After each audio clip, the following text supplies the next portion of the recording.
I need this to stop going that way.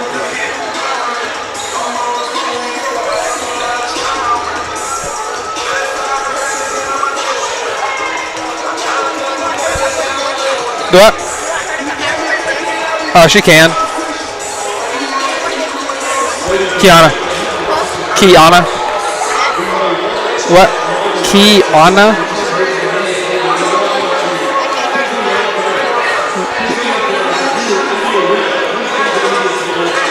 You want bonus points?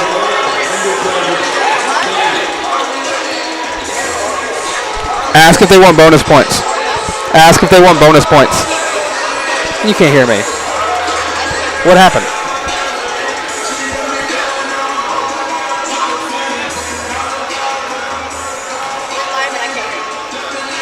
We're live?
It's because you did it without me.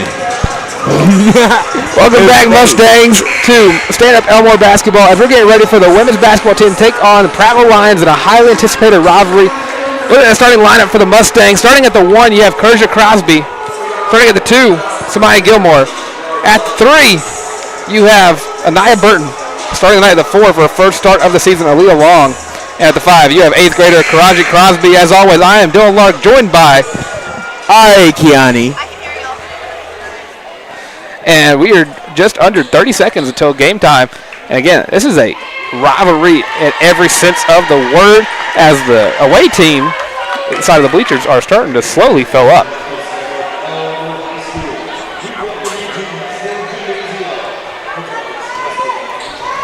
As I get ready for the starting lineups.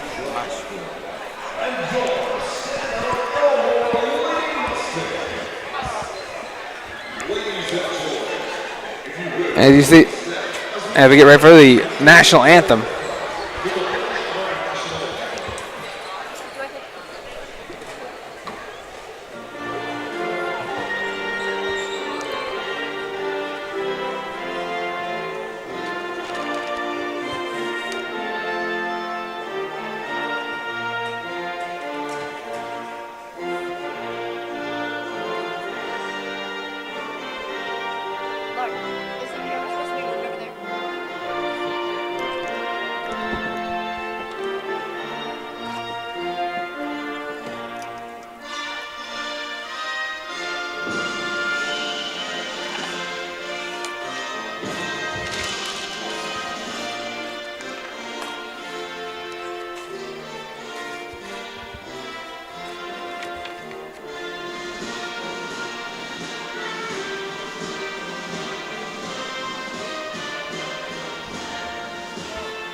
So start.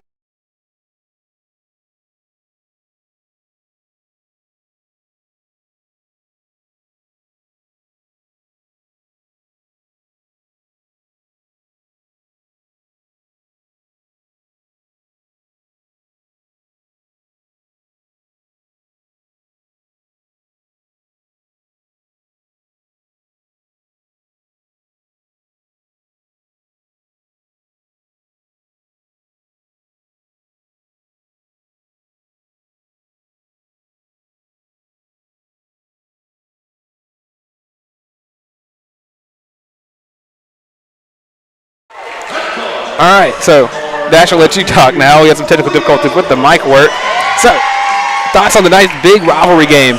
I mean, for starters, Prattville's already beaten us out in terms of drip. Those black jerseys are absolutely incredible. What a fight. Like, that's some incredible jerseys right there. I mean, it's hard to beat the Jordan jerseys that Stanhope now has for their basketball teams. I mean, it's true, they're nice, but black and red beat white and red every single time, if you ask me. I will say, if the JV game was anything to remember, we might be in for some great basketball tonight. Oh, absolutely. We had an absolutely fantastic performance from Mason Dobbs in the JV game, which we don't live stream, but, you know, we were here watching it, and, you know, it was a very good game. Mason Dobbs led the Mustangs out to a very close loss. But we're about to get into tip-off here.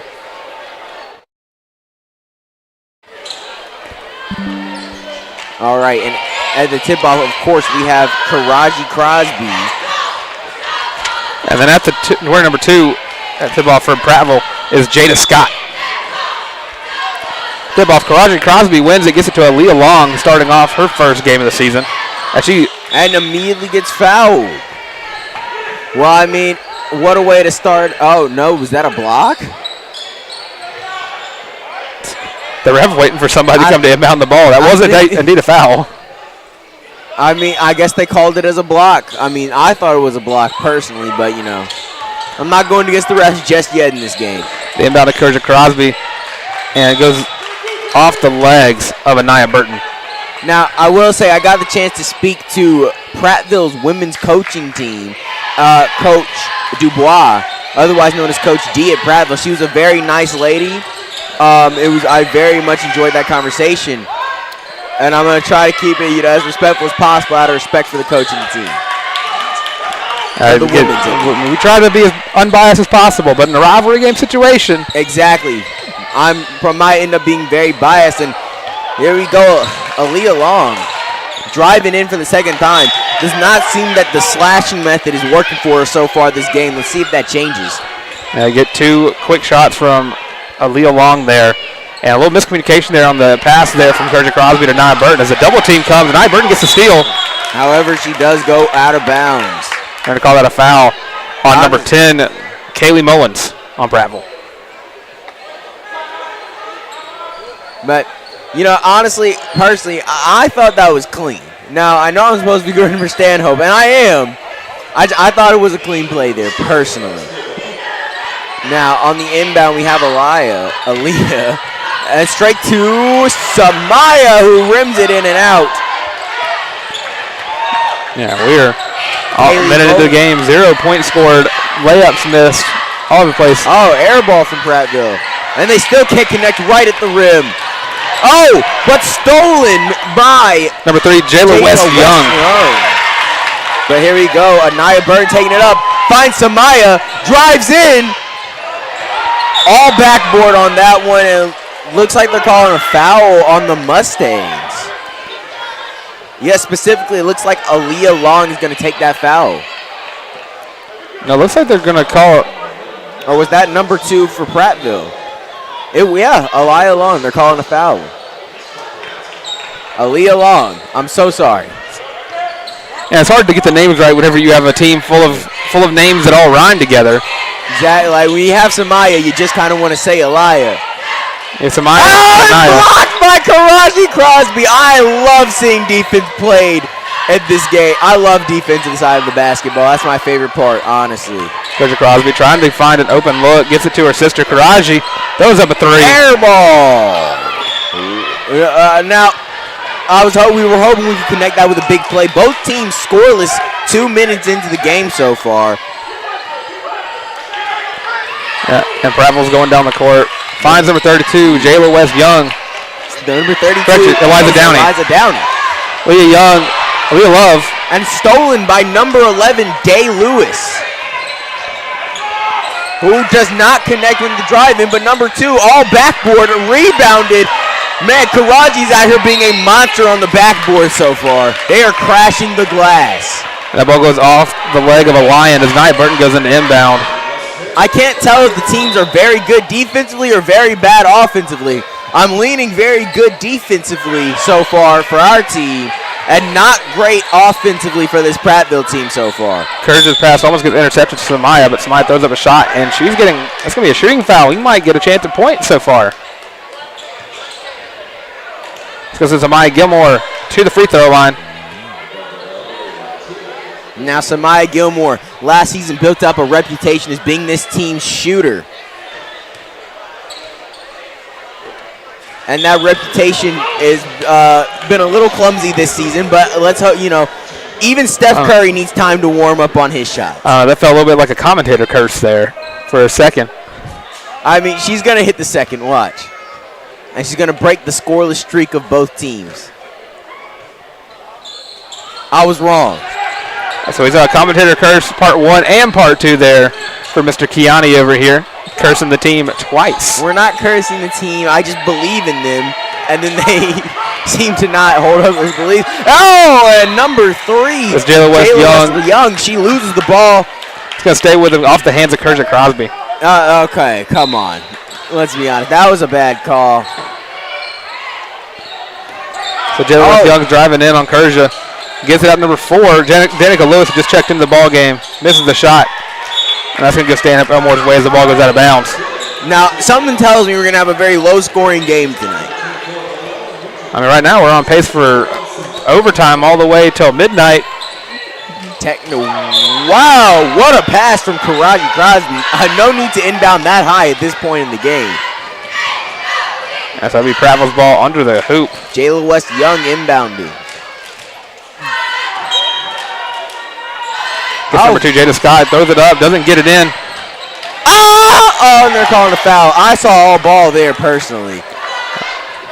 I would say might be a little biased. I did see all ball on that one too, but it's going to be a foul on Nia Burton. That's going to send Jayla West Young to the free throw line for a chance to break the double zeros. Sometimes I'm tempted to say I'm not biased, I'm right, and then I commentate for Judah First Gilbert, free throw does not go in. and I realize I'm biased. A couple of comments being made across the school referencing Mr. Kiani's commentating job of Judah Gilbert. And that free throw does go in. That does break the scoreless streak of today's game. What happened there? What's the call? And look at a violation there on the inbound pass.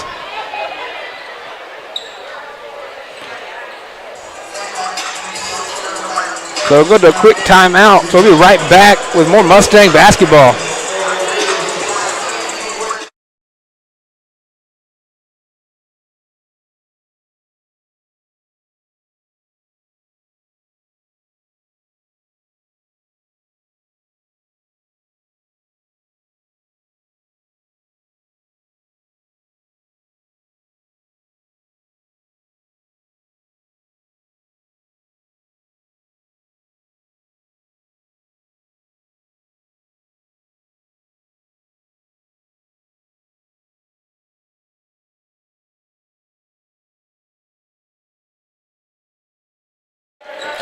We're back after the timeout here.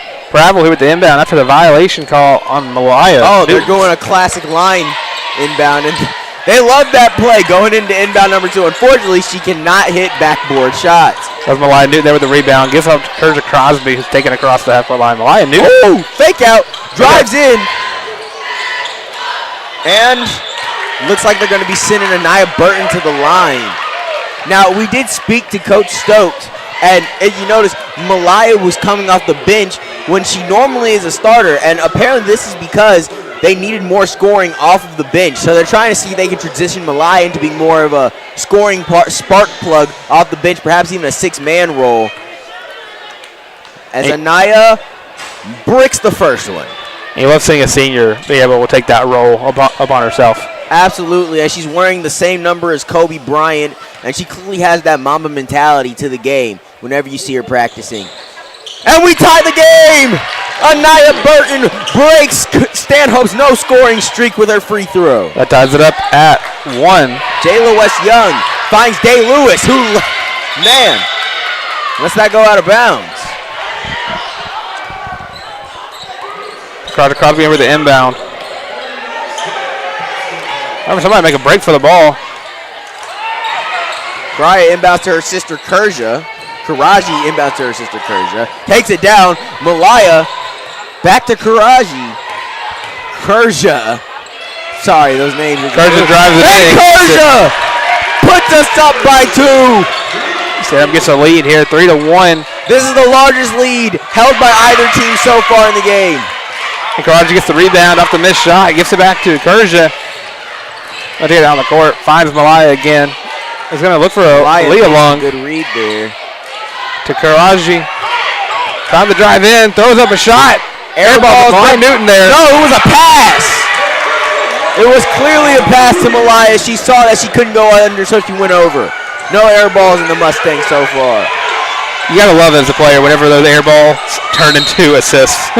Absolutely. I mean, I don't think it was an air ball. It looked intentional to me. I think they're just that good at reading each other, honestly. And something I've never seen before. They call it a jump ball, but it's still going to be an inbound pass here. And it looks like number 5, Kamani Howard, is going to be summoned into the game, as well as number 11, Layla Ziegler.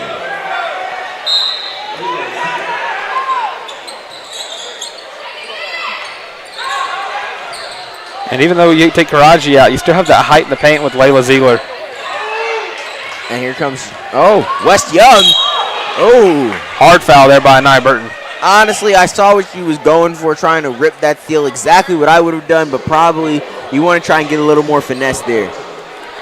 And number 12, Diora Lewis, checks in for Danica Lewis. A lot of Lewises here on the Prattville team. True, 4. You have Day Lewis, Jada Lewis, Danica Lewis, and Diora Lewis. I wonder if they're related. That'd be fun. Breaks the mid-range jumper, West Young does. Picked up by Malaya, which was originally a loose ball. And number 32, Eliza Downey, knocks it out of bounds. And then with Anaya Burton in foul trouble, so Mike Gilmore's going to check in for the small forward.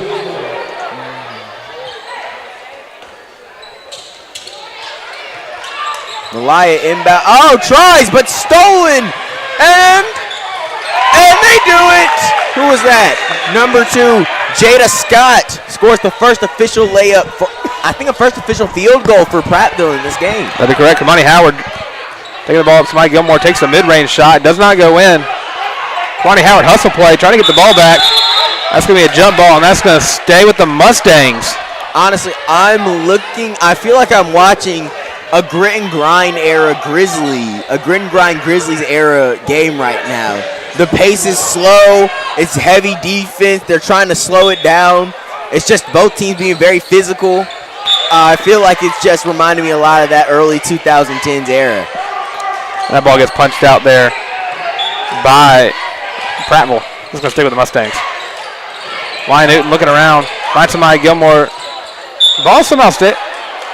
Let's say the ball stayed in bounds, but I guess Malaya Newton's toe was out of bounds.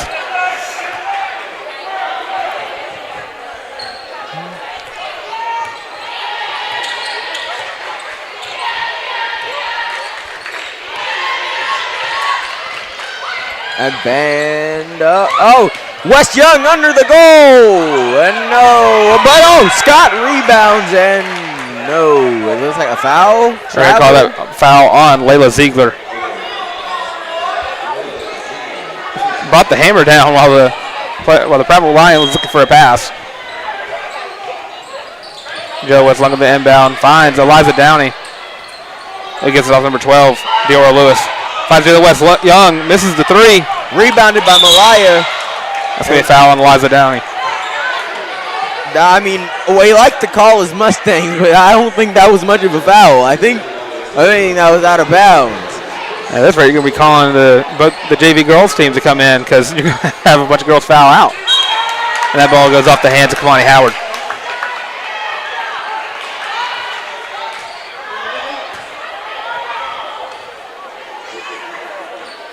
Inbound. The ball's been inbound. This is a bit of confusion there from Prattville. Find their number 11. Wide out! That's Day Lewis there with the three. That's the first three hit by either teams all game. And that gives Prattville the lead back 6-5. Kamani Howard finds Malaya Newt, tries to drive in, throws up a shot. Just robbed. Absolutely robbed of being a field goal. Stolen by Samaya Gilmore. That has to be a foul on Jada Scott. They're saying white 32, ball. a foul on Eliza Downey is what they called.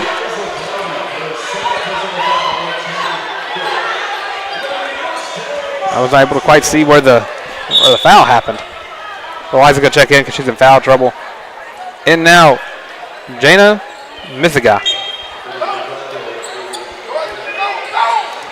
Line tries to. That was a beautiful pass to Aaliyah Long. And fumbles the ball at the thing. Looks like she got into a bit of a tussle with the other number 2 on the team, Jada Scott. But that was clearly a fumble, an error, if you will, on Aaliyah Long's part. And the ball went off the face of number 2, Jada Scott. So Malaya Newt inbounds it. Samaya Gilmore trying to drive in.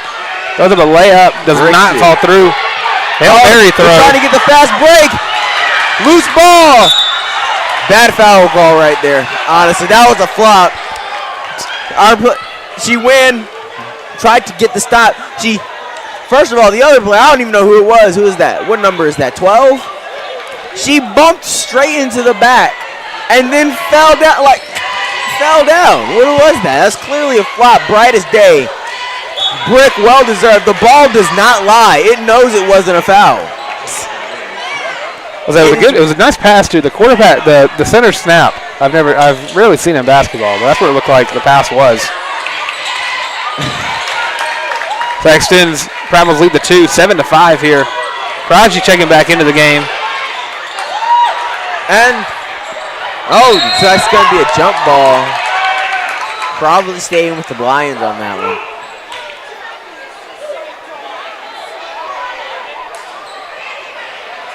Does look like it. Yep, it does stick with the Lions.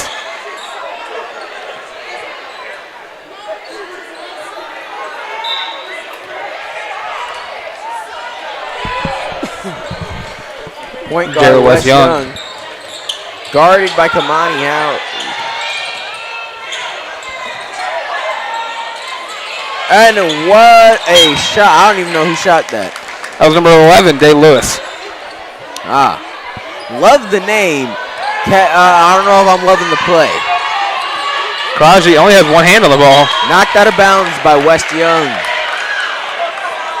Crosby looking like she would throw a Hail Mary pass down the court, and she only had one hand on the ball, looking down. We just couldn't find that pass. Crosby back up for the inbound, looking around. Bounce pass to Kamani Howard, trying to get through defense. I recall a foul there. We foul on number 12, Dior Lewis. I honestly forgot who was ahead this game, and then I looked at the scoreboard, and we're down 2. And I don't know if you guys can see it, but Judah Gilbert has just entered the building. I just figured I'd point that out. Judah Gilbert has officially entered the building. I got his autograph earlier. I actually got almost the whole team. Kamani Howard's first free throw does not go through. I still need Jaden Lewis to sign that shirt for me, and now I'm going to get the varsity women's as well. I'm really excited about that shirt. I'm loving it. You guys are going to see it soon. Kamani Howard's second free throw is good. 7-6. Just under 2 minutes left to go in this first quarter. Both teams in the bonus. That's going to go in between the hands of number 2, Jada Scott. I don't know why Jada Scott was clapping. She turned it over. The bounce pass there to Kirk Crosby. Looking down the court. Finds Samaya Gilmore.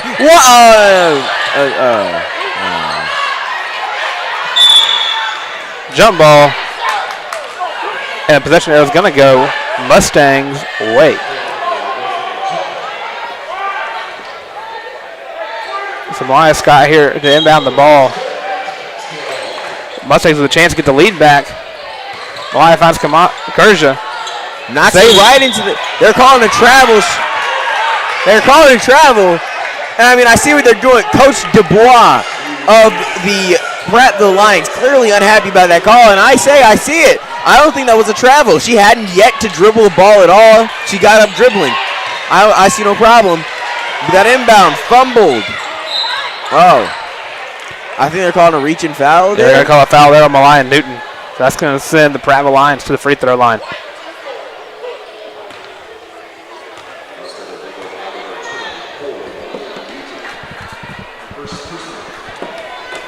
Now, I can't say this is the most fun game to watch, then again, due to the slow pace of it, but it's an intense one. It's close, it's physical. Like, the old heads are loving this game so far right now. I bet this reminds them a lot of back when there was no shot clock. Oh, wait, there isn't a shot clock in high school basketball. I'm sure this is like right up their alley. That second free throw does go in. 8-6 here.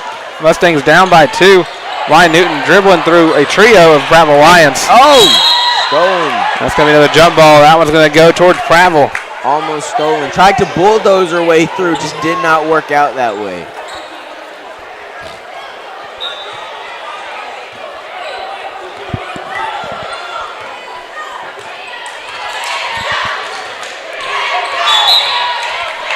Another foul there on Samaya Gilmore.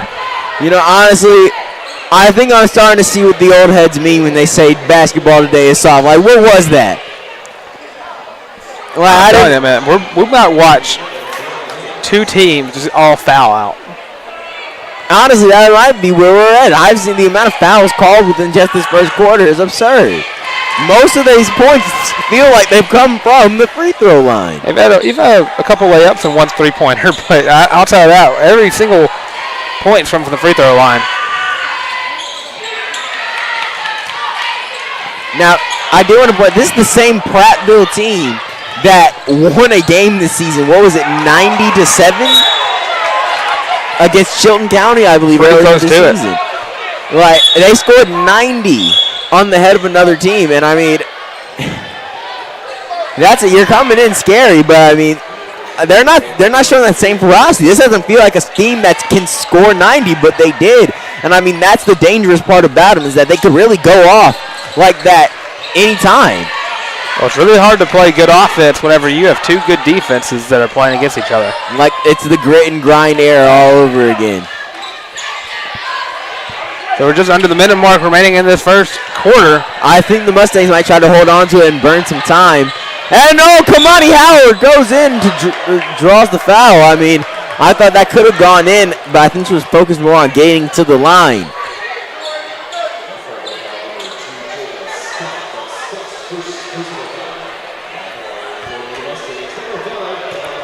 And this is a game that Coach Stokes can really play. He made sure that he filled out every single seat on his bench. So if this game goes how we're predicting, I mean, if it's that level of foulage going on in the game. You also have to look at the fact that this man has not made very many subs. He's stuck with the same 7 players so far. So if these players do end up fouling out, he's got the entire JV squad ready to step in at a moment's notice. Kamani Howard makes both of our free throws to tie the ball game. That is not going in. Oh boy. We're trying to save it. 21 seconds left. Mustangs getting the ball here to inbound. Prediction is the Mustangs are going to be up going into the second quarter. Just watch it work. Ryan Newton. Woo. Honestly, Malaya might have been able to take the 3 there and get fouled. Oh, what I tell you? The clock's not stopping. Karaji Crosby hits the 2-pointer to put the Mustangs up 10-8. Dashkiati may have broken the commentator curse there for a second. Oh! Swatted by Karaji Crosby to end the quarter. What a way. Now that's how you end the quarter. They're going to carry that momentum into the next quarter for sure. That is it for the first quarter. And it feels like we've been first quarter up. We'll be right back with the second quarter. Mustangs up 10-8.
And we are back for the second quarter. Mustangs, maybe a little momentum swing going their way. I want to eat this mic.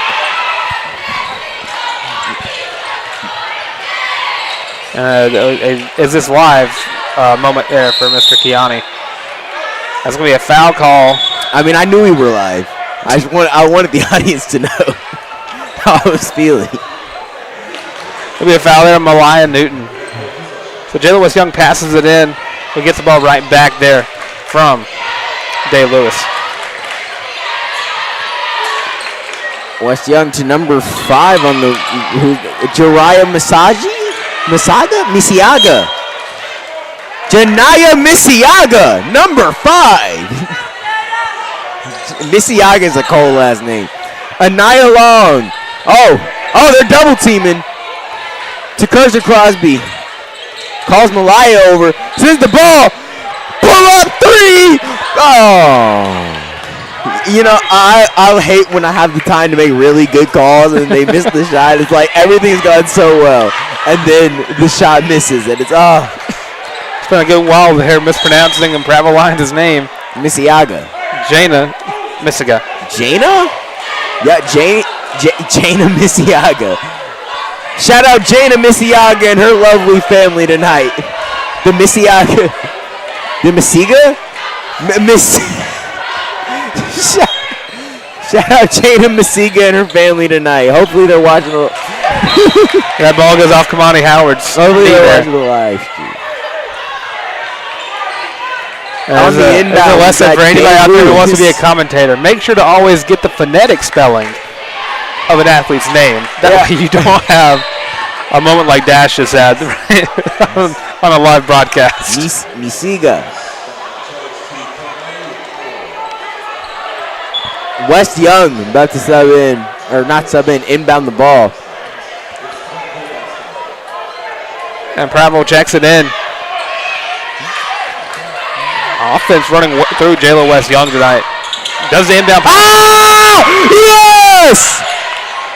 A blocked 3 there from Karaji Crosby. She's taken mentally!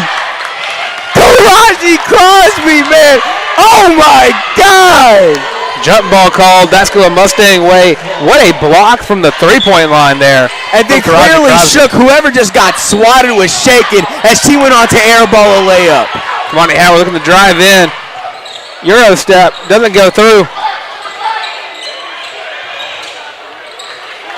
And Jayla West Young gets it off the rebound from number 5, Jana Masiga.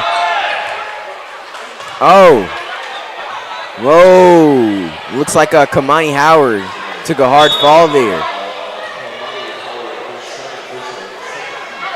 And number 12 for Prattville is subbing out. Here's number 5. Yes! Jana Misiga. Jana Misiga is subbed in. West Young for 3. Brick! Rebounded by Jada Scott. Back to West Lewis. Finds Misiga. Misiga? Let's go Misiga. Let's go Misiga. Misiga, that's it. Okay.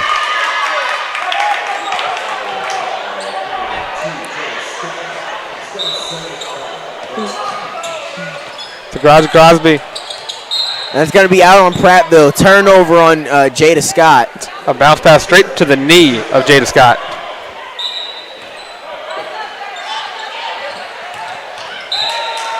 Same play, different knee. Off the knee of Jada Scott. Crosby there.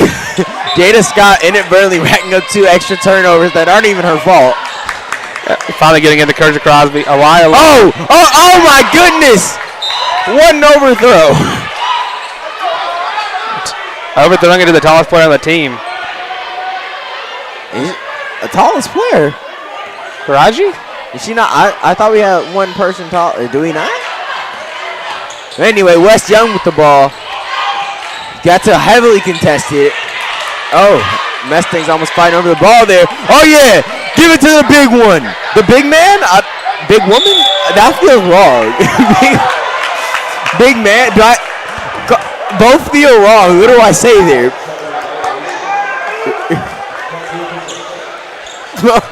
You can hear the disappointment. Like, both.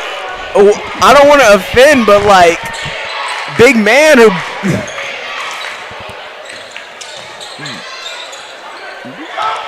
Moving on to the next play. Danica Lewis gets the ball driving in. Does not go in.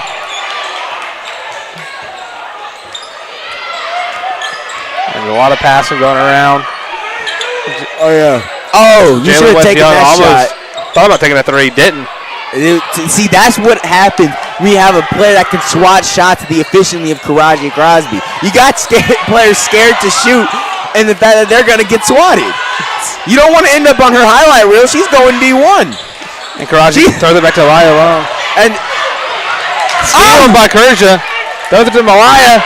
Pull does not go in. Kamani Howard tries to save it. Does save it. That goes out of bounds. It's going to go to the Prattville. Well, honestly, looking at the way Karaji has played, you wouldn't even think that she's still an 8th grader. She is yet to even attend high school, and she's swatting players that have got to be on the radar of some colleges. West Young, beautiful floater there. Ties it up at 10. Oh my God, that was the first point scored this quarter. Yes, it was. Karaji trying to add to it, does not.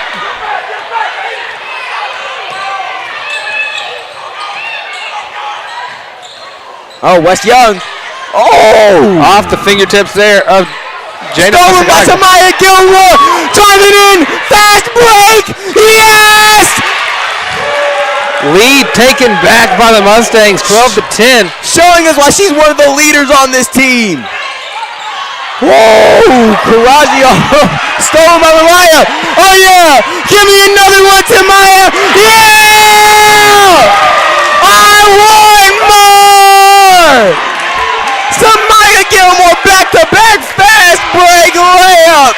Lead up to 4 now for the Mustangs. Offensive explosion happening in the second quarter. Oh yeah! Stolen! Give me another one! Ah! Back to back to back! Steals to fast breaks! The Mustangs have here! They've arrived, and it's time to get serious! The Stampede is coming! 6-0 run there. Causes Prattville to call a timeout. We'll be right back in a few seconds.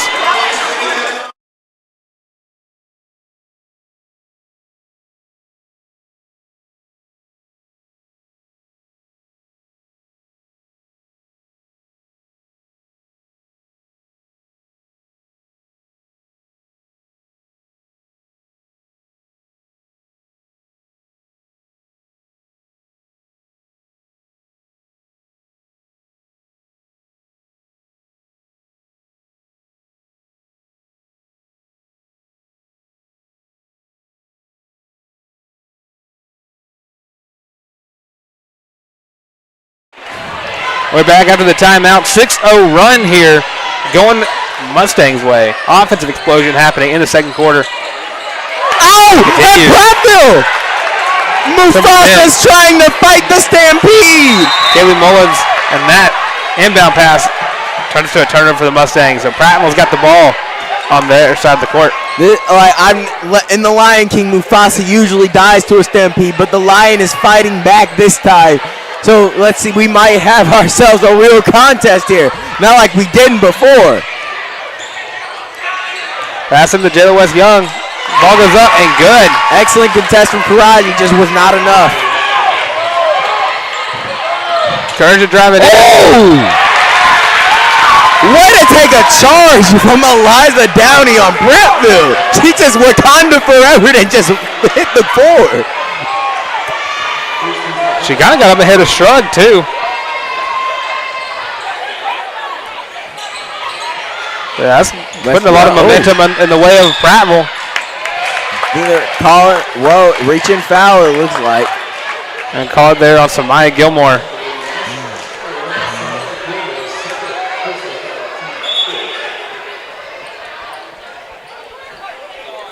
And a quick little timeout there for Nia Burton to tie her shoe.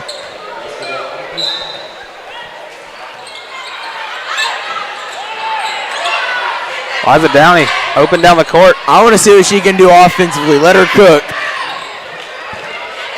As Angela West Young is going to drive in. Does not get the shot she wants. Masiga there with the three. Masiga, the three. Getting the lead back. Oh, here comes Malaya. Give me some. Give me some. Come on, man, please. That'll be a foul call on Malaya Newton. So, looks like, Mustangs go on a 6-0 run. Lions enter back with a 7-0 run. I mean, we might end up mirroring each other with an 18-18 game here by the end of the second quarter, going into halftime. Speaking of halftime, in halftime we're going to try and get the head coach of the men's basketball team, varsity, Coach Munkus, on here to do a quick interview before he coaches his game tonight. Yeah, again, first-year coach Munkus here. I mean, he's first-year coach at Stanhope Elmore. I mean, he's off to a pretty great start with only one loss in 3 games. Yeah, and remember last year when these two teams met, different coach, different team on both sides. Mustangs come back big in that game and get a win. Oh yeah! Oh no! No! Oh! If she misses, that would be crazy.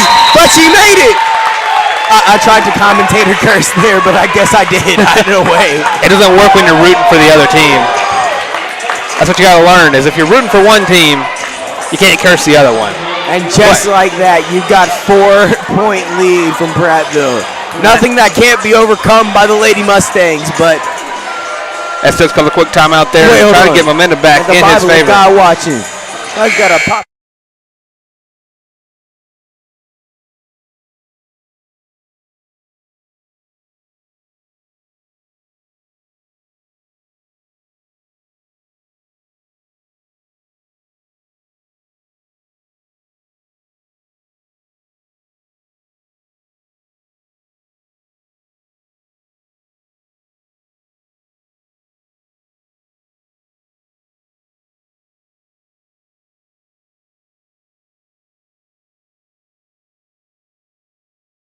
I was just jamming. And back after the timeout there. I was jamming out to Not Like Us. Burton gets the ball from Project Crosby. Song of the year, if you ask me. Oh yeah! Oh yeah! Come on, no! Every time. It's like we get so hyped. Our scoreboard operator is getting really passionate about the game right now. Jill West Young finds it open. Jada Saiga, who misses it. And Kerja Crosby gets the rebound. Oh yeah, Kerja! Oh yeah, Kerja! It never ends well. Do I need to just stop rooting for my team here? Am I the problem? Okay, scoreboard operator, focus on updating the score. That's going to send Kerja Crosby to the free throw line. He's going to make it, watch. I told you. See, she's going to make the second one, 2 for 2. She's just like that. The first one goes through, getting a chance to make this only a 2-point game. They were playing Not Like Us during that timeout, and honestly, I have to say, this Prattville team second one goes through Not Like Us. They wish they were us. 20-18 score here. We're getting ready to get under the 2-minute mark. Left to go in this first half.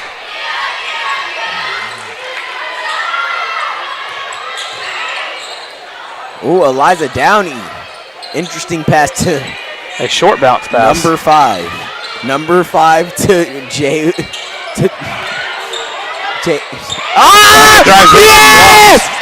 Defense!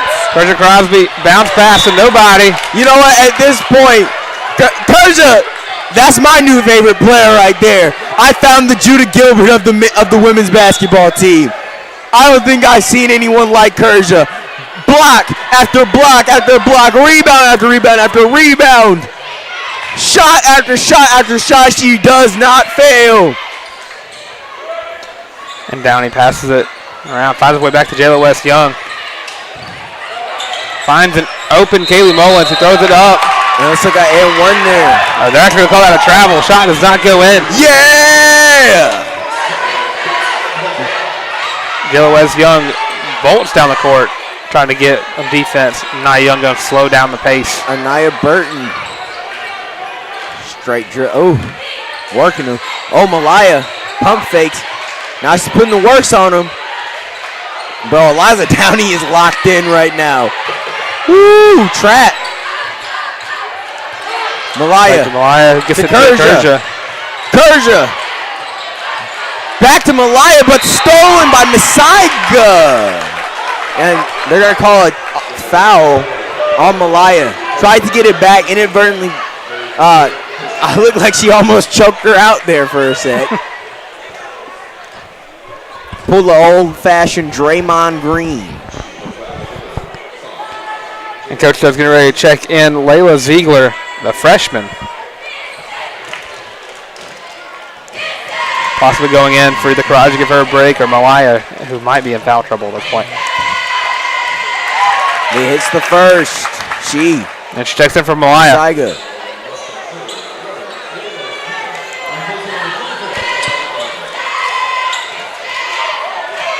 Oh, Malaya.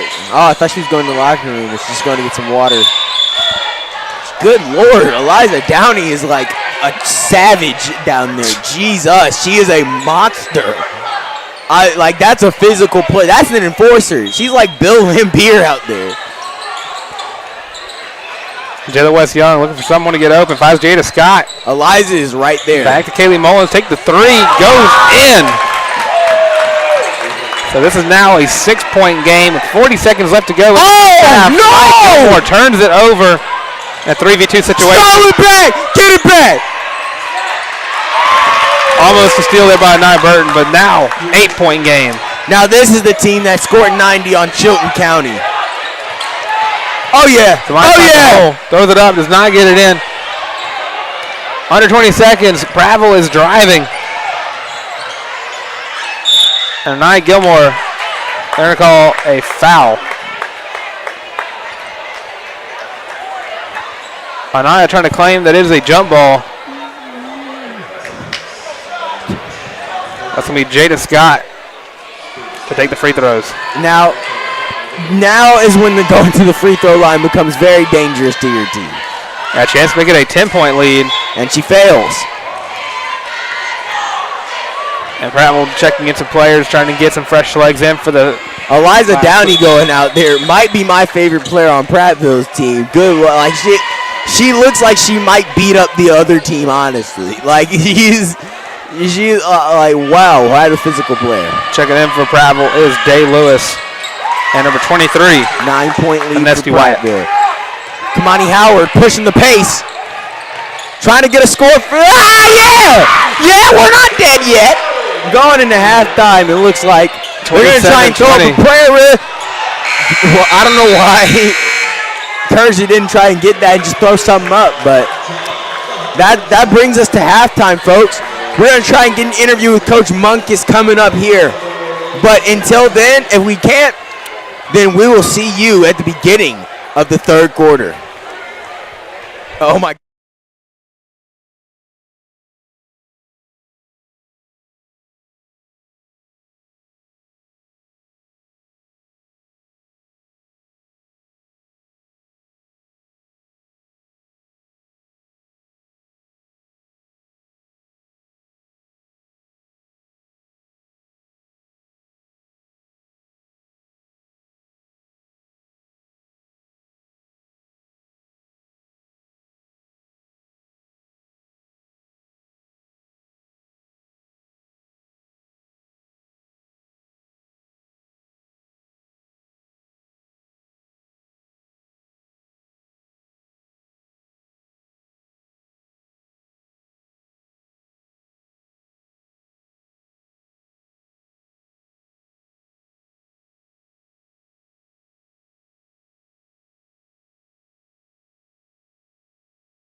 All right, Mustangs, I'm here with Coach Munkus. And Coach Munkus, going into this Prattville game, well, how are you thinking your team's gonna compare up? What are you thinking going into this game? Yeah, Prattville's got a good team. Their coach Coach Fisher does a good job. They play really hard. They get after you. We were trying to bounce back from last night. We had a game last night where we lost at the buzzer. We were down probably 12 with about 4 minutes left. Had a chance to close up shop and quit, but we didn't. We fought back. We played hard. We went up with 10 seconds left, and they hit a shot at the buzzer to go up. So just trying to tell our guys to play hard and to bounce back and to just get things back going the way we had it.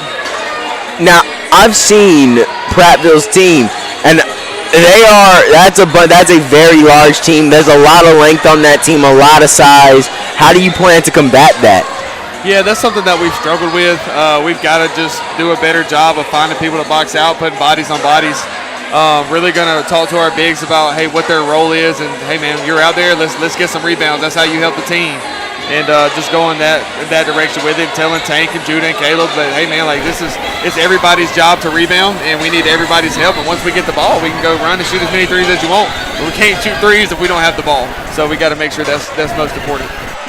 Absolutely. Now, I know you know your team's going to win. We know you're going to win, but how do you think your players are adjusting to that game last night? I mean, a huge side of the game is mental, and after a loss like that, do you think they're coming in discouraged or motivated? No, I think we're ready to go. With it being our first loss of the year, I was really concerned about how we were going to handle it. We handled it well. Had kids showed up this morning to school. Showed up to class, showed up to workout, sports block.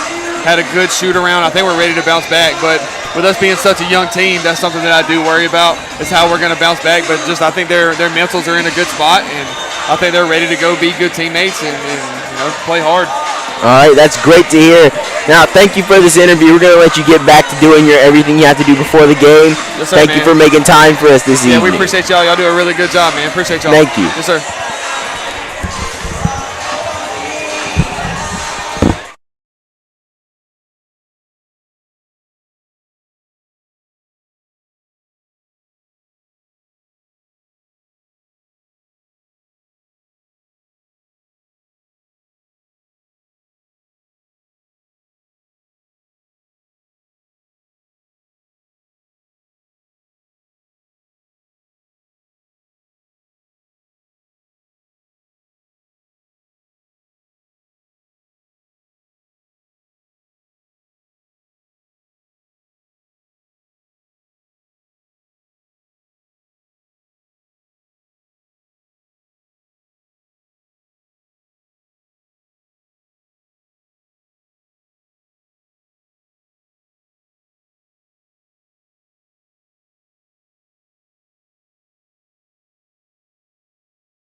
And we are back for the second half of play. Here's Ryan Newton inbounding the pass. Can't find anybody, and that's going to be a violation. 6-second violation. That seemed very quick. I mean, no game clock, no clock around. You're going off of what you can count in your head. That was a quick count. Interesting interview question. You always ask a ref, how do they count the 6? Do they do like the Mississippi's, or do they just? Are you going for? Because that really does. Ah! Another block from Karaji Crosby. Yes. Oh, stolen by Wes Young. Absolutely pickpocketed to Maya Gilmore there, and one. Jayla Wes Young might just be that. That just might be the one right there. That might be their Mufasa, their Simba, if you will. A quick foul there. The stampede came through, and Simba rises to become king, or queen in this case. He talked to Coach Stokes after this game because I didn't know how many fouls were had between each team. Honestly, if we can, we might want to interview Coach Dubois. She seems like she'll be a lovely interview. Lies it down and gets the inbound pass. Come on, and man. Loses it. I want to see let Eliza cook on offense, man. Like, she is the team's enforcer for the Lions here. Look at that, stole it. She is going for it. She knows when to pass the ball, too. Just pull it up. Slides it down to get the ball again. Passes it out. Number 11. Air ball. And rebounded by Malaya. Or is that a steal? I'm honestly not too sure. Karaji slowing down the pace. Finds her sister. Drives in. Big body. Brick is what it is. That's in fact. Hey! Anaya Burton puts the ball in the hoop. Narrowing the lead to 5. It must like you got to keep playing your tough defense that you've been playing. And I fucking don't know a lot about basketball, but I don't know what foul call that was. I saw some arm hit there, but then it would be a shooting foul, so I'm not. Kerja looks like she was going a little too fast for her own good there. Also, I'd say I'm liking the matching footwear that the Mustangs have got going on tonight. Look at their shoes. Yeah, they always match shoes. You have this year it's like the pink and the blue. Last year you had the yellow, which was very, very hard on the eyes. Oh.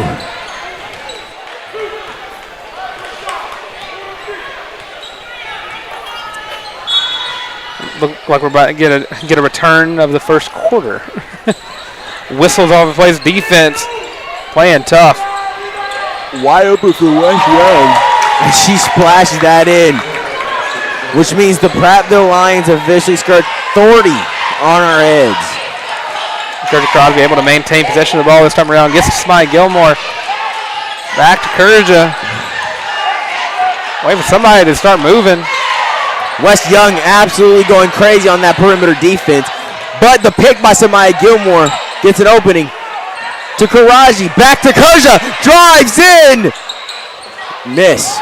And Eliza Downey with the rebound. I can't help but love Eliza Downey's play. And Jayla Wes Young looks down the court. Finds Kaylee Mullins, who looks in the paint. Finds Jada Scott. That's going to be another foul on Anaya Burton.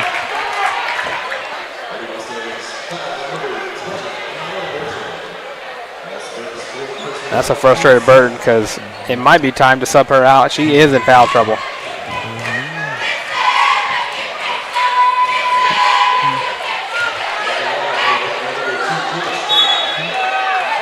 And Layla Ziegler checks in for Anaya.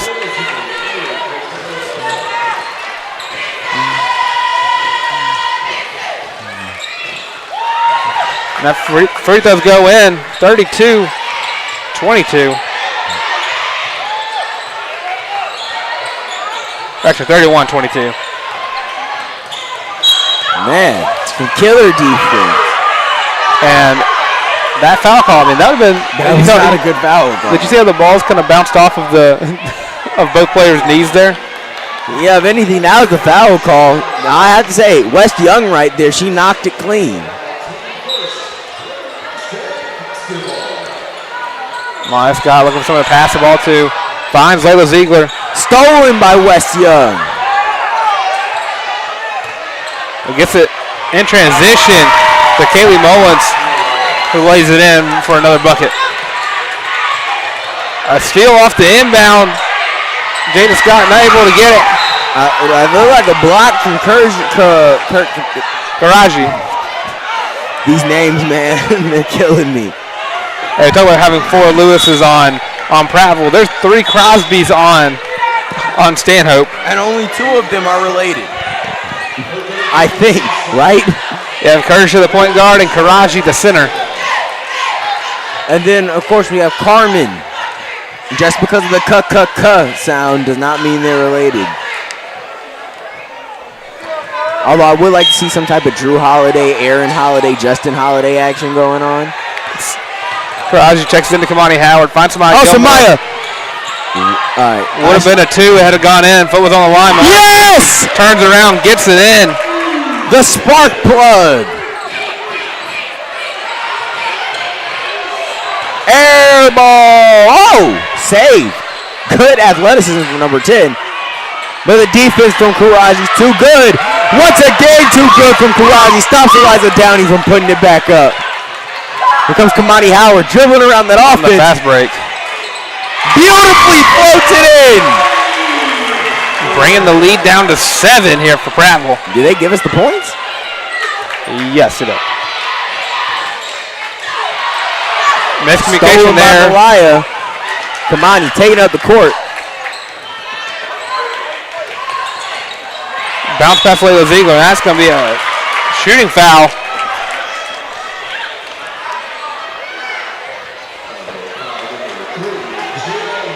They're going to call that on Eliza Downey.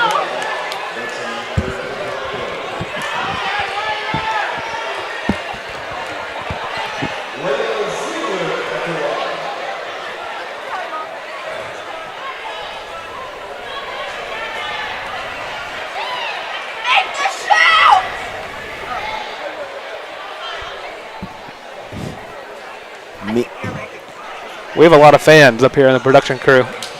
Oh my God, we're live. I didn't even know our mics were on. I forgot. Waiting here for a dispute between the refs, trying to figure out, I guess, who either the foul was on or what exactly it was called on.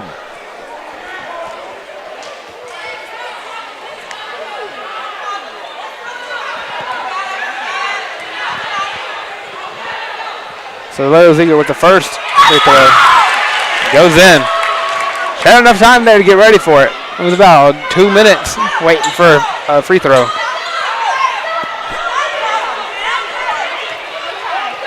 Second free throw for Ziegler.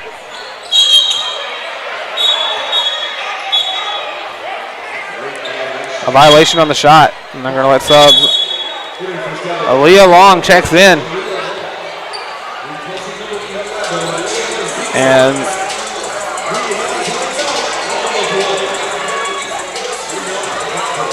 another foul call. Timeouts are called. We'll be right back after a quick little break.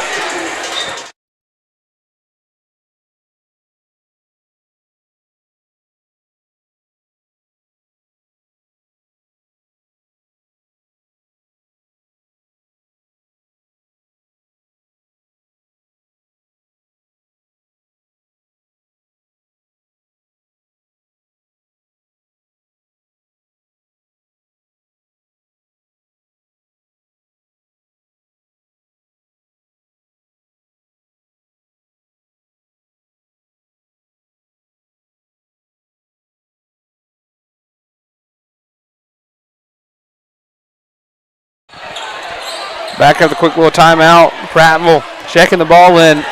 Stanhope Elmore down by 6 points.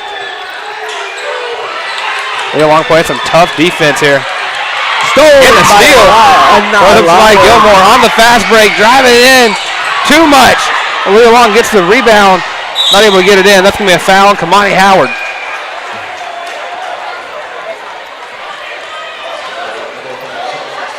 First half, you had a lot of aggressive defense. Third quarter comes around. Looks like you're getting penalized for aggressive defense. Don't you always get penalized for aggressive defense? Well, whenever you have one quarter where you had a lot of it and not a lot of fouls, and third quarter comes around, you're getting a few more. 6 already in this. Oh, Liza Downey can play offense. I think that's her first shot of the game. No. Has she made more? I can't say if she made more, but I know she's taken more. Our scorekeeper is very mad at the current moment. A chance for the and one play here. Does not go in. Over the line.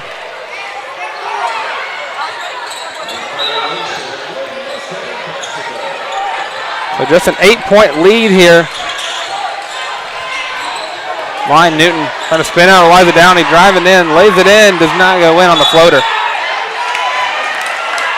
That'll be a turnover. Stokes up here skipping in anger.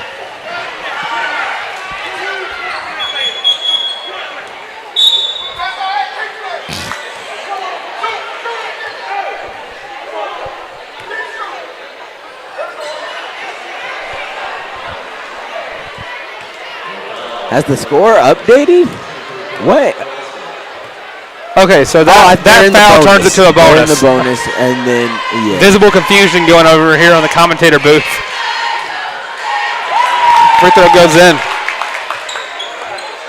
Now, we've seen this team do amazing things against Prattville before, but second free throw goes in. That's a 10-point game now. Oh, yeah, Kamani, you got to slow down. If you're going too fast. Woo! Mariah was ready to swat that, but that's the L1. A chance to go 40-27 right now. West Young, I believe she's leading the team in points right for this game. I mean, the offense runs through her. Every single play starts with her passing in the ball and getting the ball right back to start the play.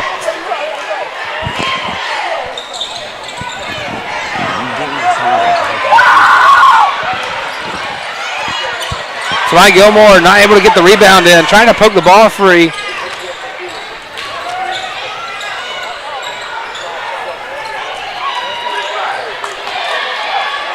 Kaylee Mullins. I need more, that's West Young.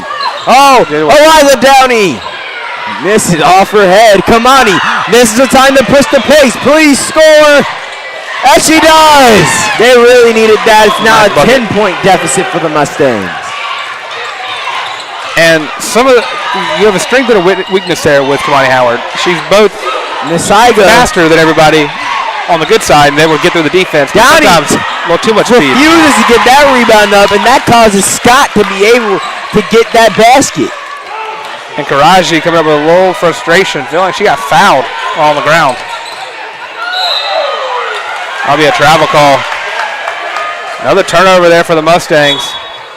Now see, if you're looking at Kamani Howard on the court, that's a very emotional player right there. Like, you can tell by her body language, she is not happy with what's going on, and it's clearly affecting her play. If I'm Coach Stokes, I'm making the sub to a different guard.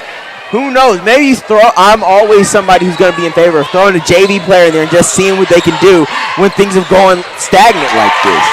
Maybe you need someone fresh the other team has not seen to shake it up. And a quick two there from Jayla West Young. A substitution happened. Mariah Newton checking out for Carmen Vergara. That's a bad pass from Kamani Howard. Right into traffic. But Karaji with the ball. Spin move. The point center. Oh! Fouled by Jada Scott.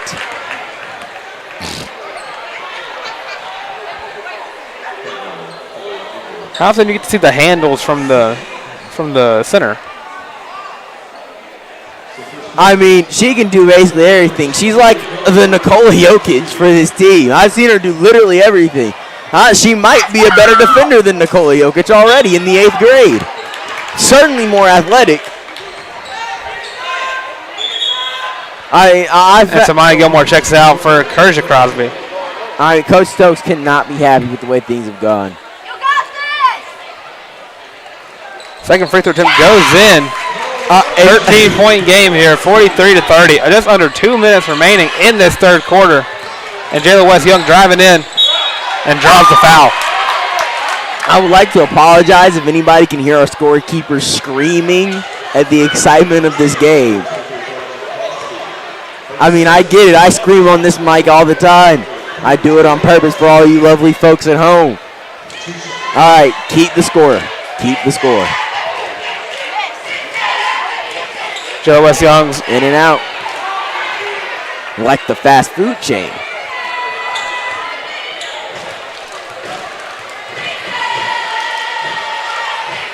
Brick! Not like the fast food chain. And that's another foul. That one, I think, called Kamani Howard. Sends Jalen West Young right back to the free throw line. And if you're Coach Stokes, you just have to get out of this quarter. Yeah, but honestly, if I'm Coach Stokes, I'm looking to the body language of my players. They're discouraged. And if your players are discouraged, if they don't think they can win, they won't be able to win. Jalen West Young, second free throw attempt to make it possibly a 15-point game. That one goes in. Taraji into Kurja. Aaliyah Long. Pass out to Carmen Vergara. He's going to try to drive in. That's going to be a travel.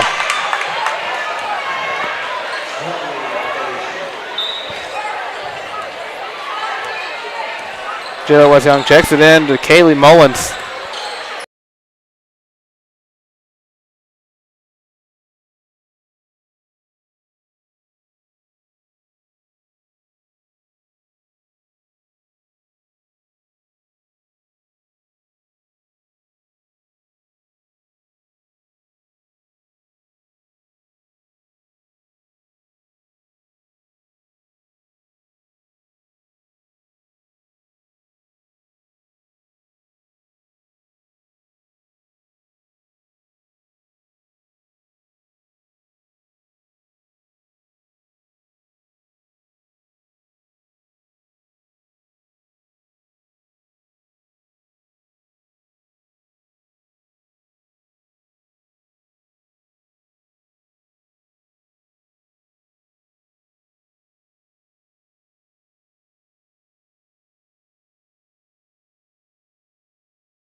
And we are back. Apologies for the technical difficulties that occurred there.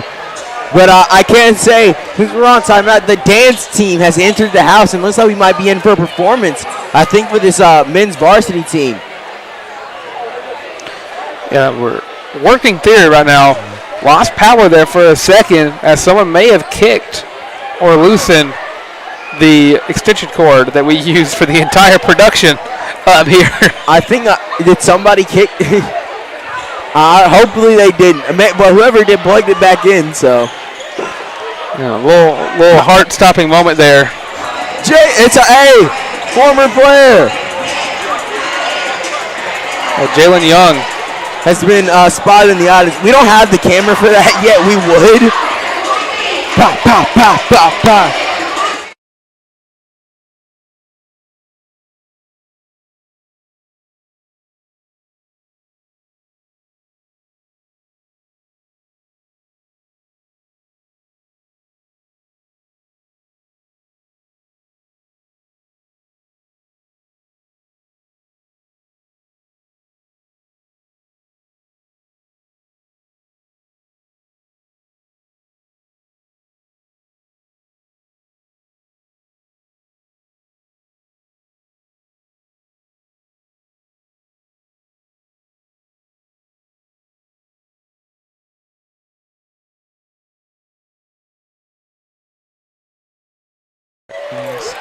All right, we're back after the extended timeout there.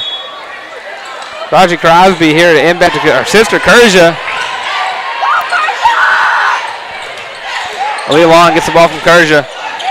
Oh, backcourt violation.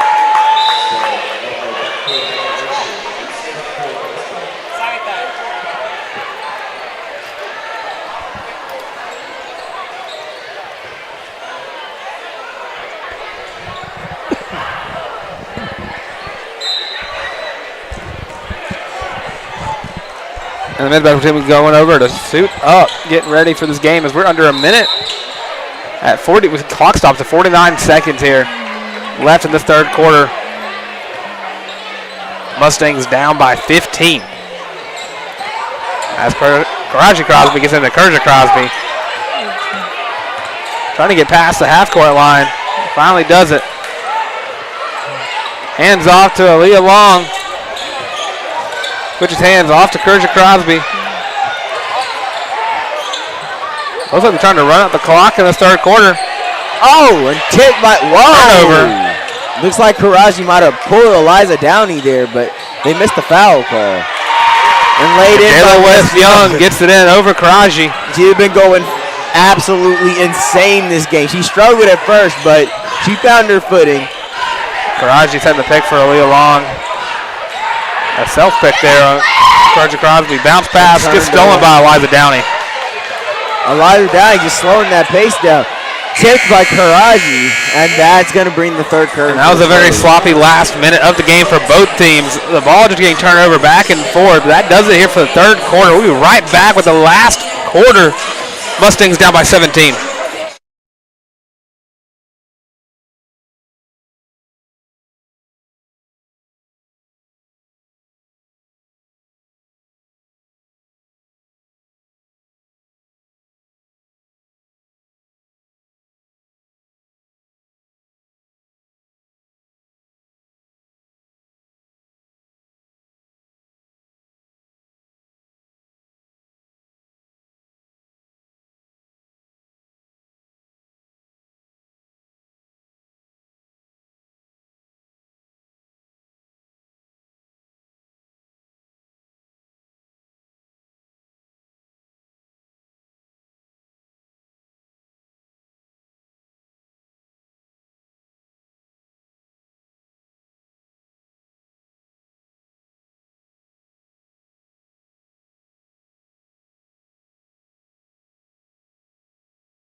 And we are back for the fourth quarter. Mustangs down 47-30. Mustangs might need a miracle to win this ball game. 8 minutes is a lot of time in a basketball game, at least. But when points come, it's so little in this game. God! Immediate block. Wow! What a way to kill spirit in the first minutes of a quarter. And that was a block there on Jada Scott. We have played this game for this quarter for 4 seconds, and what a way to kill some spirit. And Nia Burton checks back into the ball game. There was a pass all the way down the court. Finds Kershaw Crosby. Off to Leah Long. Our pivot foot. Out of bounds onto Maya Gilmore thanks to a high pass.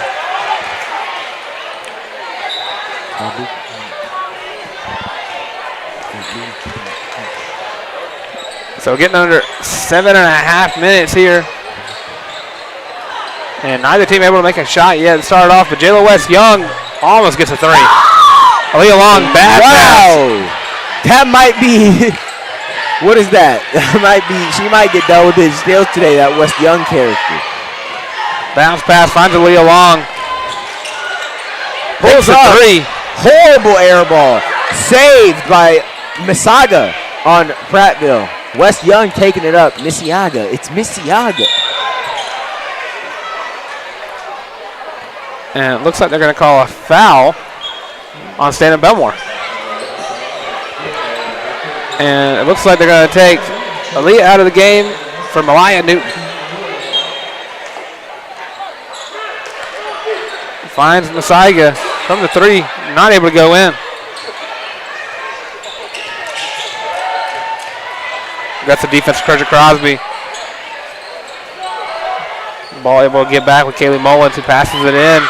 Tipped by, Eliza Downey passes out to Kayla Williams. Splashes that in. The sisters passing it back and forth now. The point forward. Oh. And it would have been nice if Eliza Downey didn't have hands like that. Finds Masiga, that's going to be a travel.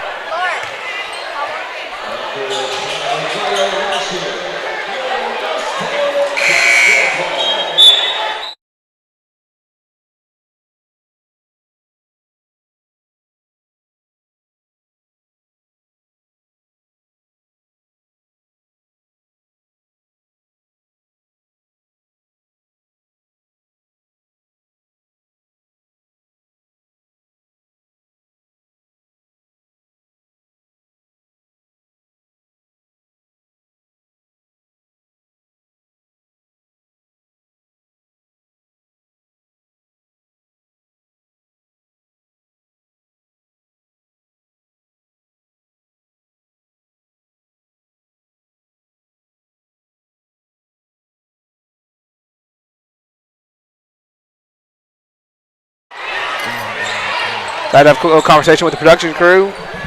Bang! Kayla Williams also having a stand-up performance for Prattville tonight. That's getting poked out. Good Lord. As you mentioned, Kaylee Williams on demand. And Eliza Downey on defense has been incredible. I believe I count 3 steals this quarter. 55-30 with 5.5 minutes left to go in this first half. At least it's not 90-70. There are silver linings. It's not the worst loss they've handed out this season.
All right, back after the timeout.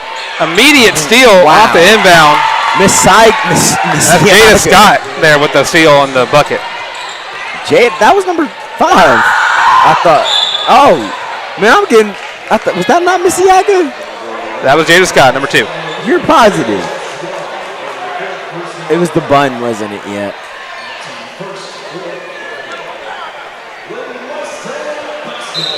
With Mustang basketball. Might get more inbounds with Nia Burton.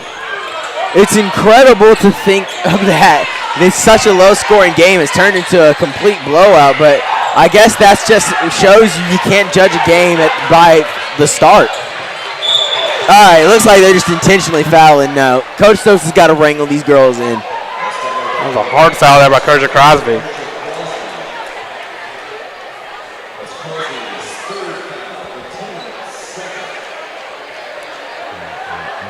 Kerja's 3rd foul of the game.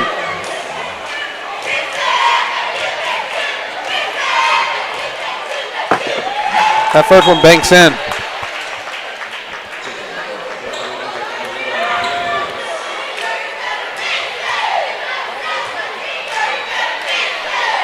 Second one goes through. 29-point game now after the 2 made free throws. And Karaji passes it to Kamani Howard, who's going to try to drive in, trying to get some kind of bucket. Not able to go through. Prattville now on a fast break, looking to probably make it a 30-point game. And it goes through. 61-30, 31-point game. Steal off the inbound yet again. Pass up to Jada Scott, not going through. Kaylee Mullins, correction. Man, They jumped out going Prattville way. I can't lie. This is, wow, I didn't expect this. You think they're going to be able to score 29 more points in 4 minutes? It looks like the second half, I don't think the Mustangs have had the slightest bit of momentum. Kerja letting her emotions show on the court. Whoa. Once again, we'd like to apologize. Carmen Crosby checking in for Nia Burton. Yeah, I think first time checking into the game. This is that fresh blood we're talking about.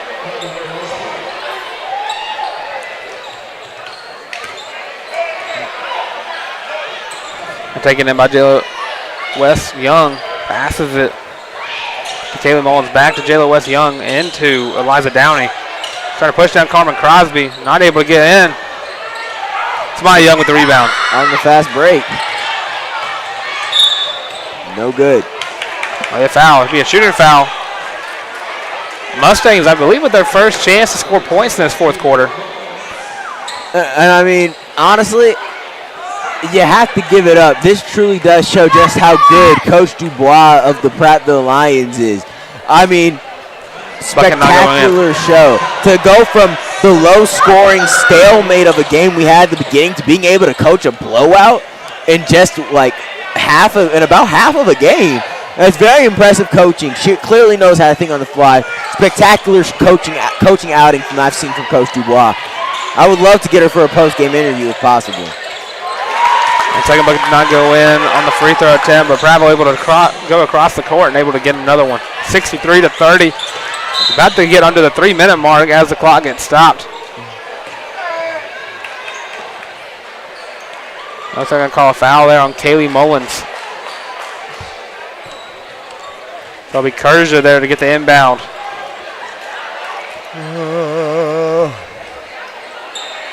I was showing off my vibrato.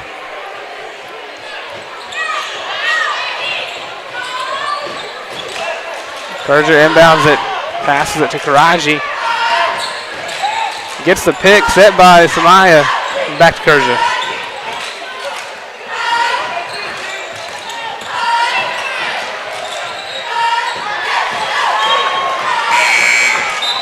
I like that they set picks Wakanda Forever style. Makes it easier to brace for impact. That's what you're trying to do. See, because the men's do like a protect the family jewels kind of style. Why is that? Three does not go in. Good pass from Liza down. He gets it in. The floater not going through.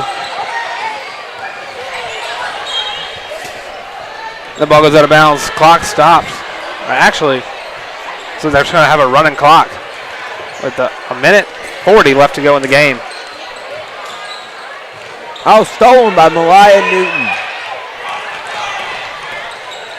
Spinning floater up and good. Our first point in the game. I don't know if you heard our scoreboard operator, but that was very passionate from the scoreboard operator there.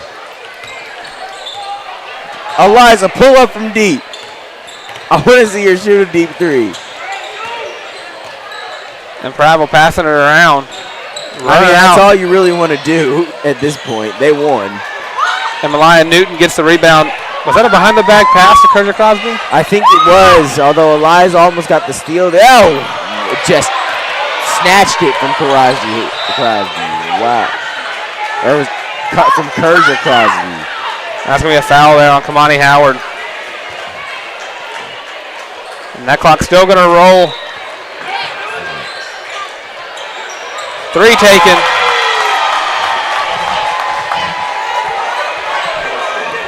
And that might be all she wrote. Three-pointer. All she wrote has been the beginning of this fourth quarter. Well, all she wrote was written a long time ago. Nail in the coffin. There we go. Much better analogy. Kerja looking for anybody to get open. Gets it off to Carmen Crosby. Floater from deep. I mean, at this point, they're just saying, screw it. Throw it up. Crosby takes a three. Bang! That goes in. Get your stats, girl.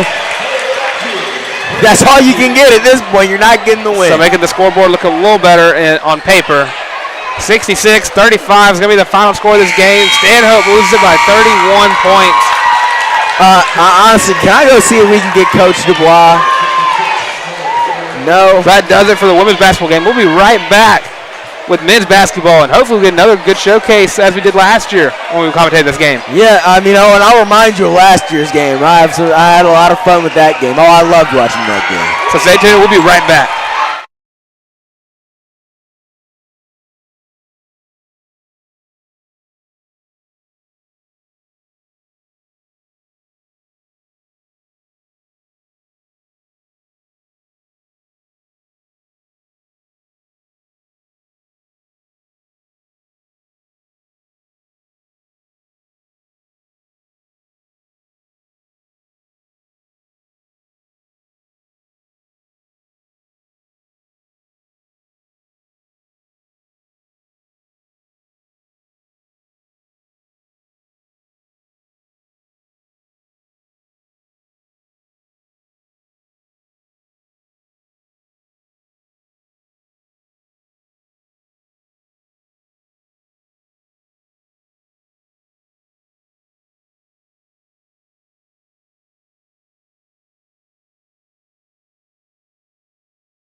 All right, we are back for Stanhope Elmore men's basketball as they're announcing the starting lineup as we speak. A lineup change here. Starting out from the bottom of the lineup, at the 5 you have Jaden Lewis as always, but at the 4, Cameron Anderson suiting up for his first start as a basketball player. And of course, at the 3, Judah Gilbert. Judah Gilbert, the greatest thing to happen to SE since it's honestly foundation, since probably getting Coach Fuller as a principal. And then having Caleb Sanders in at the shooting guard. At the 1, Terrence Collins, the freshman sensation. And of course, starting the night for the Prattville Lions, at guard, Jalen Cromer. Another guard senior, Xavier Dunn. Guard Cameron Lewis at the 3. At forward, Tanner Ammon. And at the 5, Demarion Colston. But anyways, getting into this game, I'm really interested to see what we're going to be doing here, because last game, Coach Munkus at the beginning in our interview mentioned how fond he was of Coach Fisher here, who actually last year had a strong game, but they blew it to, oh my God, that fast? A hot start there for Prattville. Xavier Dunn with the 3. Judah. They're calling out of bounds right there. Oh, yeah, penalty call. That's going to be on Jalen Cromer. Yeah. But I was saying, last year, the Lions took a strong lead in our home game against them, but they blew a near 30-point lead. Caleb fumbling the ball. They're calling a foul. It's going to be on number 3. Tanner Ammon. That's going to put Judah Gilbert to inbound the ball. I mean, if anybody can lead this team to victory, it's Judah Gilbert. Look at him. Oh, putting the moves on him. Finds the open man. He was open at the time. Almost overthrows Terrence Collins. Finds Judah. Pull up. Oh, that's unusual. We usually don't see that from Judah Gilbert, a brick like that. And now you have number 13, Xavier Dunn, with open look 3. That one goes in. Back-to-back threes for this man. And played aggressive defense. That's a foul. He grabbed his waist. But they called it out of bounds. Terrence's toe just crosses the out of bounds line. That was a foul. Inbounds at number 2. Cameron Lewis. Oh, finds an open man. God, good Lord. Absolute domination here to start the game off from Prattville. Going 3 for 3 from behind the arc? Yeah, in fact, that's 100% from the field. They made every shot they've attempted. It was a quick 9-0 run. And honestly, you hate to see it. I'm really shocked at what I see. I did not expect them to come out this hard at all. I'm truly shocked considering the scheme that I would expect from these guys. Aggression said a timeout. I guess a foul was called. It's like they're the Mustangs talking out amongst themselves on the court. Oh, it was a technical foul. And they had their best shooter, Caleb Sanders here with the free throws. Not able to get either one in. Now, I don't know how he missed the technical foul on our end. Still don't know who that was called on. But I have to guess I'm saying number 13, Xavier Dunn. Jaden Lewis with the 3. Ooh! And that's the sophomore playing the 5. Stolen by Caleb Sanders. Drives it. Oh! Looks like he tried to throw it off. A no-look pass. Terrence Collins trying to get the ball over. It's his own rebound. Puts it back up. It's good. The Mustangs are on a run. And that's what you love to see from the freshman. Able to get his own rebound after shooting over 4 Lions. And Cam with a good defense. That ball's not going in. Cam Anderson with the rebound. And they're calling a foul, it looks like. We have foul number 15 who just checked into the game. That's Griffin Davis.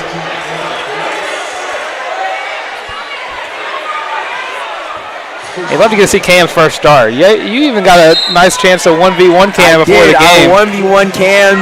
We went to 5. He beat me 5-1. And really cemented his talent to me. I really have to say he's a great player. Good defense by Cameron Anderson. Headband Warrior get a good contest. Yes, sir. That's a steal by Cameron Anderson, at least it should be.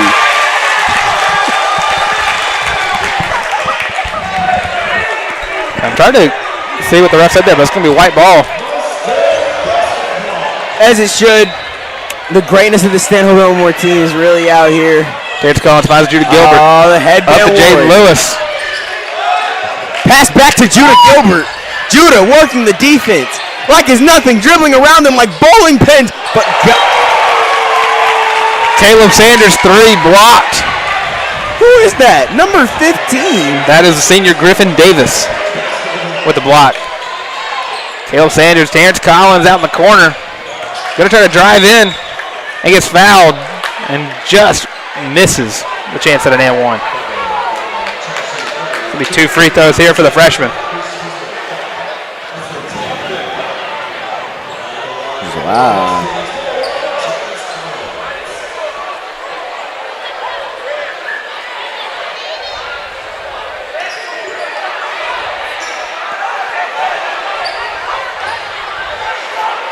And the Prattville bench getting into it with the referee as Terrence Collins here to take his first 2 free throws. Bricks the first. And a whole unit shift here for the Lions. Jaden Wise goes in for Jaden Lewis. But you have number 4, Jaden Ontoon-El going in, as well as number 1, Ty Smith. Number 23, Jordan Scott. And then number 14, A.J. Graham. Fast break there. Gets fouled there. That's going to be a foul immediately on Jaden Wise. Fouls number 1, Ty Smith on the fast break.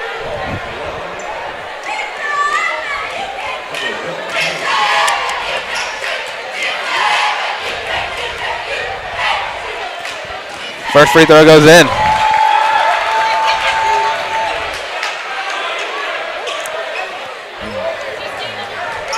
Ty Smith there to get a second free throw.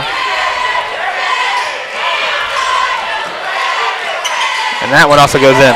11-6 here. Been an exciting game so far. Certainly fast-paced. I'm not liking how the Prattville Lions are playing, though. It's shockingly well. I would never expect to play from a team like this. Yes! Judah Gilbert with the block. I don't know if I call that a block. It's a bit more of a steal.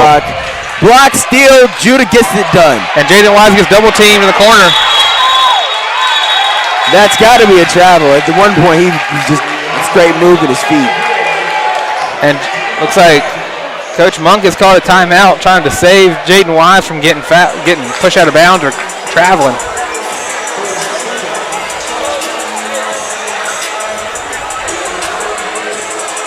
So a fast-paced game here.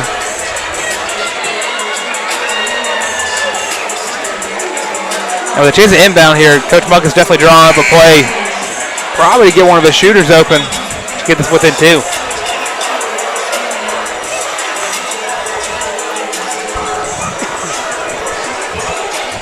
Of course, when you're 1-3, there are a couple guys you're okay with calling upon for the Mustangs. One of them looks like he's going to be doing the inbounding. And of course, Judah Gilbert and Terrence Collins also in that mix. So it's going to be, what? Is that, yeah, he called out. A.J. Graham tips it out. Out on them. Caleb Sanders passing it in. Finds Terrence. Terrence to the headband warrior. It's going to be a reach-in foul on, who is that, number It's 23. That's Jordan Scott, the freshman. The only freshman on the varsity team, mind you, so you know he's got to be good.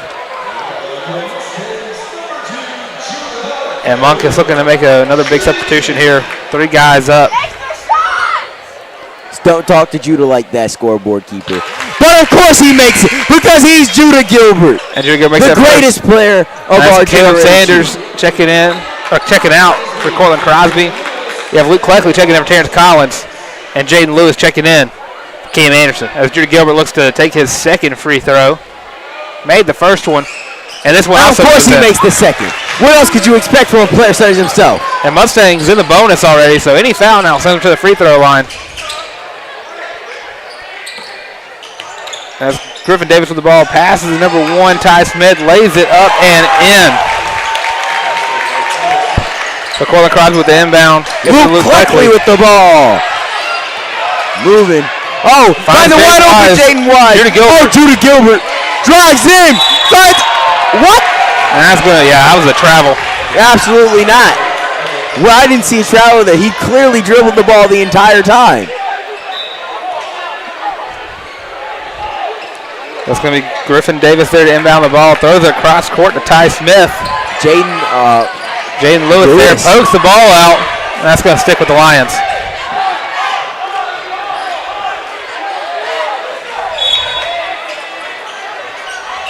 So Smith looking for somebody to get open. He passes number 4, Jaden. Blocked by Jaden Lewis.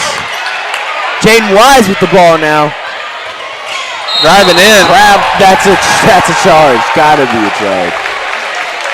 Yeah, lowers the shoulder on that one. Was it deserved? Not towards that player, no.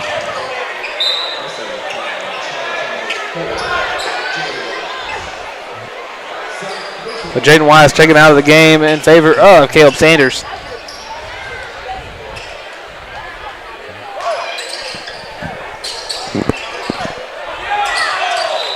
Out of bounds. What? Huh? Guess the ball hit Caleb on the way in.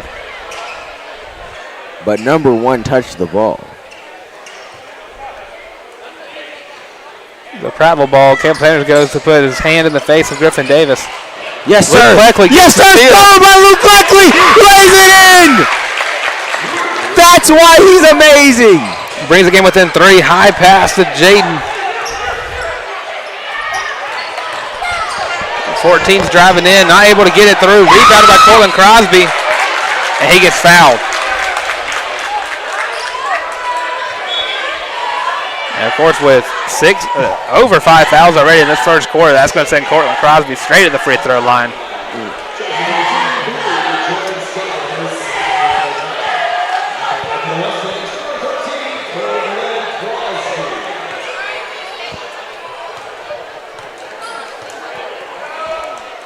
And that first free throw, not able to go in. Cortland Crosby, one of 5 sophomores on this Mustang varsity team, has been very efficient off the bench for the Mustangs. It looks like another interference on the free throw.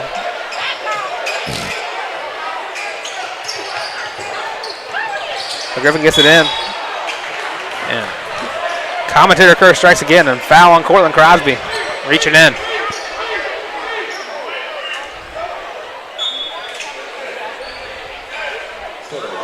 Another shift here for Prattville. Xavier Dunn checks back into the ball game.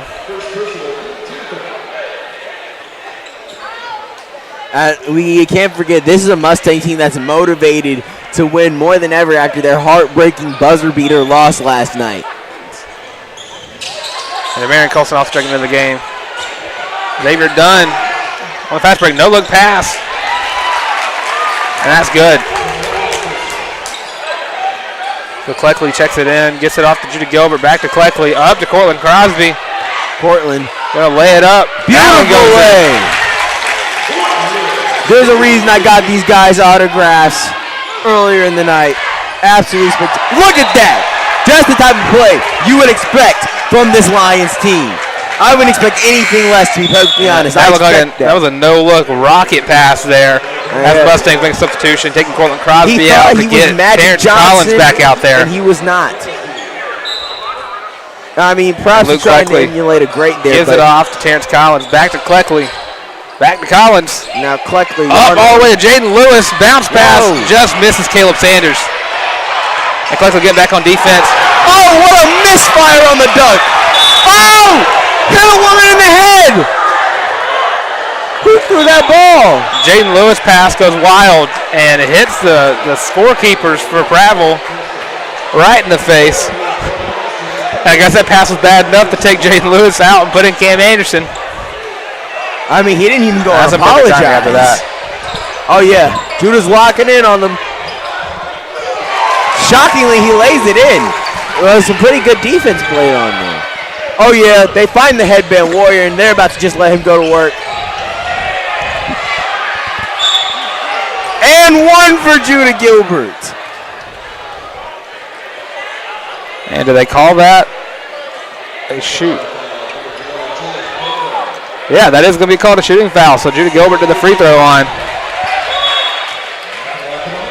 Exactly the type of play you expect from Judah freaking Gilbert. The headband warrior himself. The way he leads this, what do you call, herd of Mustangs? Is that what Mustangs have? It would be a herd. Herd of Mustangs. That just doesn't feel right, honestly. I got to find something new. This clan. As Luke Cleckley checks in for Jamiko Jackson. And someone has brought a cowbell into the gymnasium. But on whose side? Oh, yeah. Gets it in.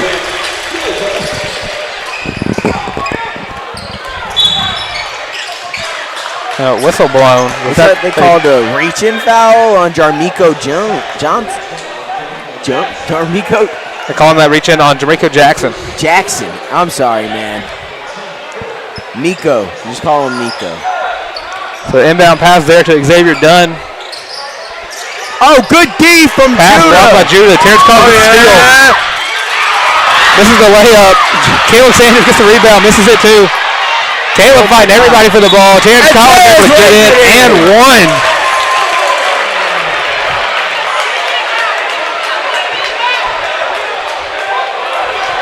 Mustang somehow able to make that a positive play after everything went wrong on the way in. I mean, all I know is if it was in the hands of Judah Gilbert, would have won in the first time. But, you know, you can't hate.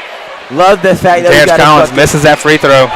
Why fighting for the ball back and at the risk of getting called for a reach-in foul.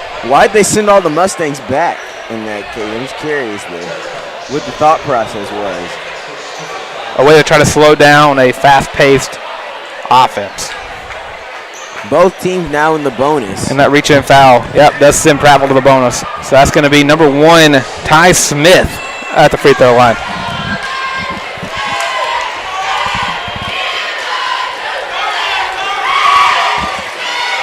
That one goes in.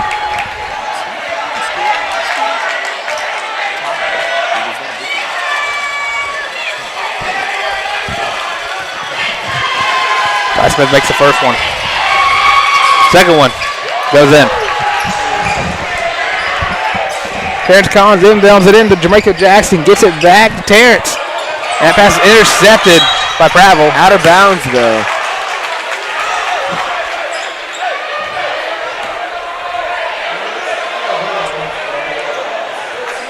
So Judah going to be the inbound guy.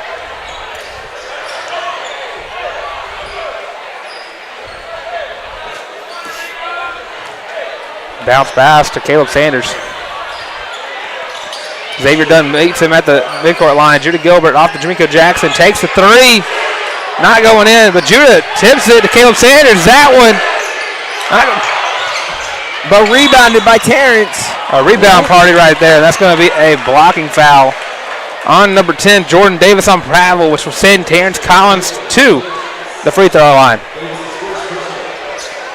Another instance of back-to-back games where the first quarter has taken a while because of these fouls. I think we can say, though, much more offensively impactful game in the first quarter. As that first Terrence Collins free throw goes in. I believe at this point in the game previous, it was around 10-8. Terrence Collins makes both free throws. Just under 2 minutes left to go in this first quarter. Caleb Sanders trying to get a steal. Oh, almost blocked by Cameron Anderson. And Cam able to get the rebound. Loses the ball. Rico Jackson. Oh! Swatted! Swat that thing, Miko! Rico Jackson able to save it. Caleb Sanders. Turnover. Drives in. Pull up for the mini. Bang! And Mustangs get the lead here, 20-19, as they get under a minute and a half left in the first quarter. The prodigy has shown he's a midi and a carry called on Xavier Dunn. That's going to be a turnover on the Lions. Exactly what I expect from the way this team has been playing tonight. From both ends, this Lions team, they don't know how to stay cool under pressure. Xavier Dunn played aggressive defense. Caleb Sanders looking to drive in, and that's going to be a travel. No, he was on his pivot foot. Pivot foot came up. I must be blind, but I think everybody here is blind except me, because Caleb clearly did not travel there. The Colonel did not travel. Dunn gets it off. Number 2, Cameron Lewis. And Caleb Sanders in the face. Oh my God, Gilbert! Wow! The Headband Warrior! I was going to let you get that call. Judah Gilbert with the coast-to-coast play. Good tested shot. He can't get that. Terrence up to Caleb. Up. And in for Caleb Sanders. The prodigy, Caleb Sanders. And Prattville called the timeout. And that's just the run the Mustangs needed, going from behind to in front of the Lions. That's what I'm talking about. That's what I'm talking about. And that's what I say, the difference in coaching matters. Coach Munkus, absolutely spectacular. The way he's been able to adjust his lineup and adjust the way his team plays, keep them in the game, truly shows how good of a coach he is. And I mean, honestly, I'm not a big fan of what I've seen. Prattville's coaching is they have shown not to be able to adapt so far, but let's see if that changes. I mean, so far, the Mustangs are clearly out-coaching the other team. Which is kind of shocking. Ty Smith checking it in. Number 2, Cameron Lewis. Judah Gilbert and Caleb Sanders there to meet both guards in. That's through the cross half court line. Open a shot there for number 10. And he breaks not going in. Rebound by Judah Gilbert. Push it, Judah. No, what? Out of bounds on number 1. Out of bounds, who's number 1? That's on Ty Smith. Absolutely, out of bounds. As expected of a Prattville Lions player. Rivalry all in good fun here. Mustang student section, finds Cameron. Up to Miko.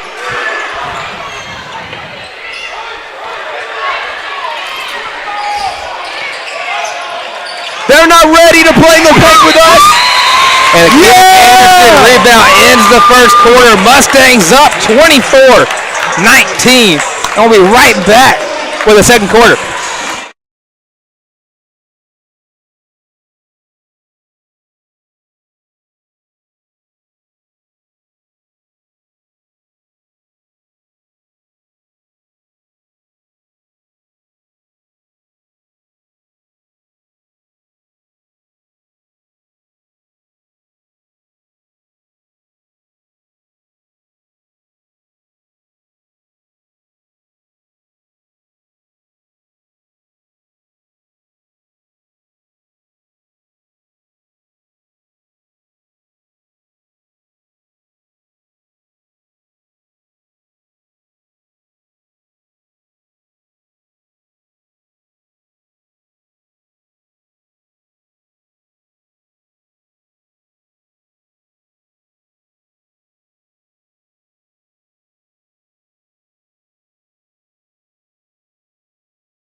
And we are back for the second quarter. Mustangs up.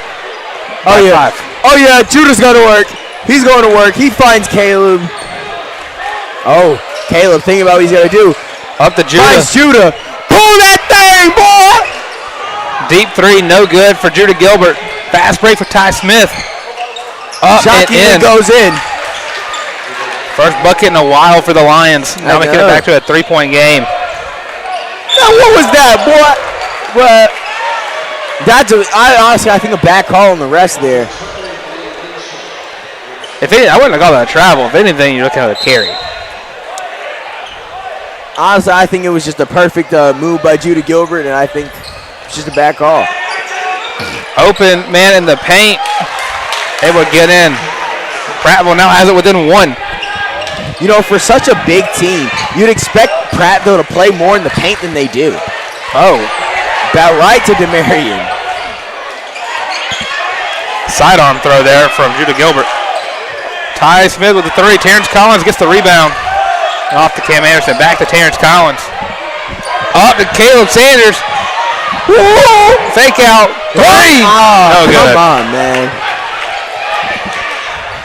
That would have been a highlight level play right there from Caleb Sanders.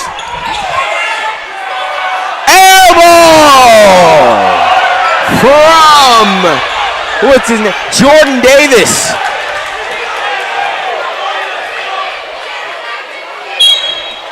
And a tech.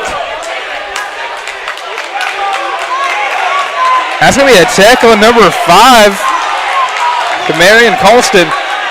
It looks like they called him for I guess the hand signal he did was an instance of a flop.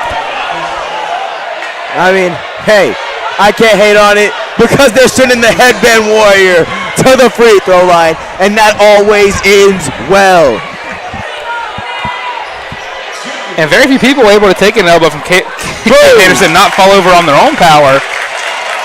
But yeah, that was an egregious flop. I'm going to go ahead and tell you right now, the commentator curse does not exist when it comes to Judah Gilbert. No curse exists when it comes to Judah Gilbert. And those two are in. 26-23, back at a 3-point lead.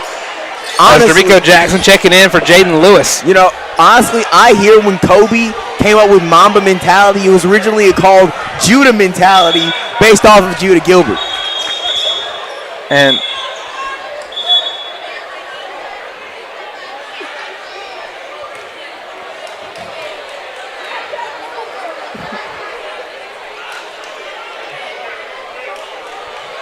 a conversation with the refs and the Prattville bench. I mean, what else can you expect from that? I mean, they're definitely not happy with how things have been going recently for them, so they're probably trying to get as much as they can in terms of calls.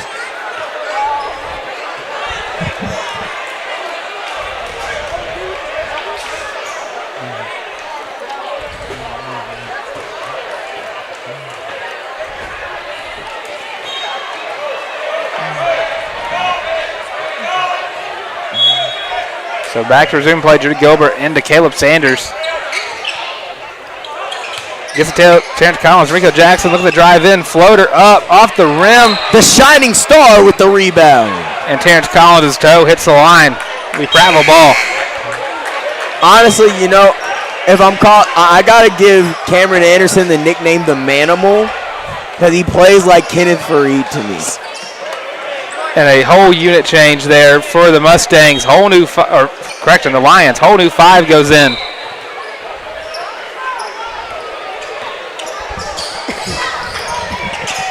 The freshman gets to number 14, A.J. Graham. And that'll be a turnover.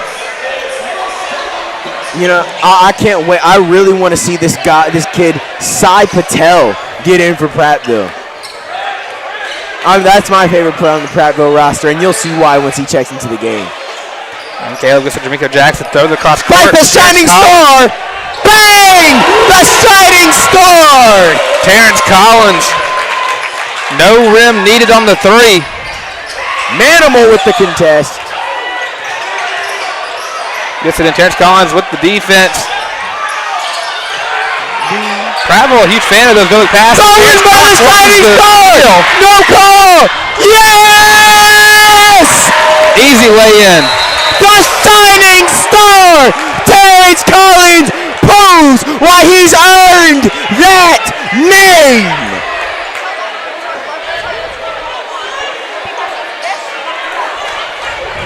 And Mustang's going on another run here. At the current point, 7 points in a row for the Mustangs. Rico Jackson contesting the freshman. And I'm going to call that on Miko. I mean, shocking. I thought it was clear as day, just a really bad miss.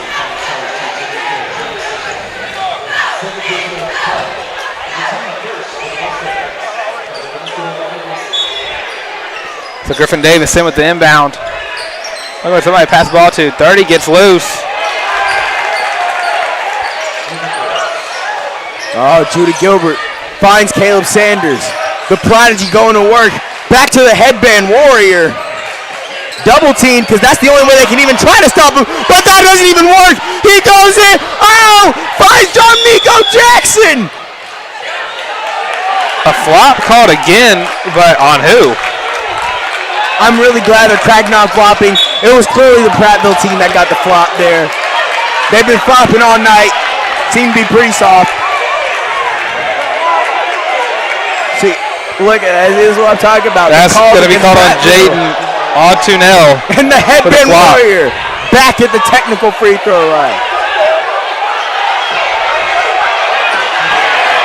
Whoa, Prattville. Everybody's getting rowdy on Prattville's side. Now watch, Judah drain these because he's just in.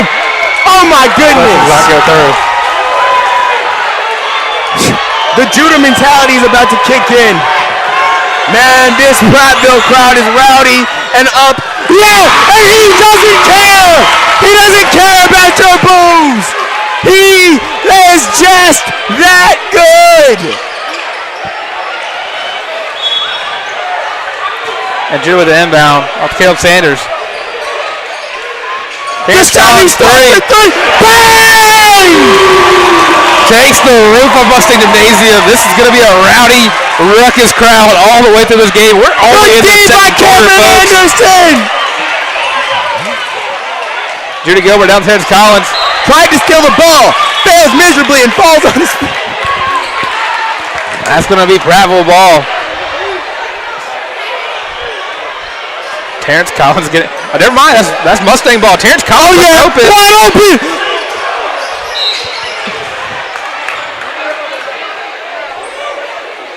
And I mean, I've been trying to stay calm this entire game, but how can I when this is such an action-packed game? Like, I'm trying to stay calm for y'all at home, but everything is so exciting. Luke Cleckley has just checked into the game. Substitution calls. Luke Cleckley checking in for Jamaica Jackson. Immediate impact. Everybody fight for the ball. Coach Buck is stolen by Caleb Sanders. The Lions continue to fold under the pressure. Continue to get crushed by the stampede, if you will. Oh yeah. Judah draws the foul. Send them back to the line. And that would be two for Judah Gilbert. Judah Gilbert is out here making this Lions crowd cry. I'm loving how my Mustangs are playing right now. The shining star Terrence Howard is out there. The headband warrior Judah Gilbert just hits his first free throw. The wildebeest, the linebacker Cameron Anderson out here blocking everybody up. Luke Cleckley just checks into the game, makes immediate impact. He's like a meteor. The impact he leaves is noticeable. And despite the I guess, speech that given by Dash County, I think you mean Terrence Collins. Terrence Howard would be the actor.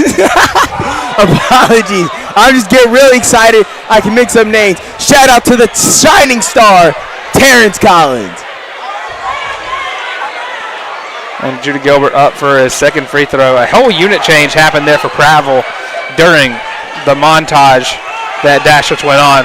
And I mean, it makes sense. That last unit was doing pretty not remarkable. Judah Gilbert free throws make this a 12-point game as we get under 4.5 minutes left to go in this first half.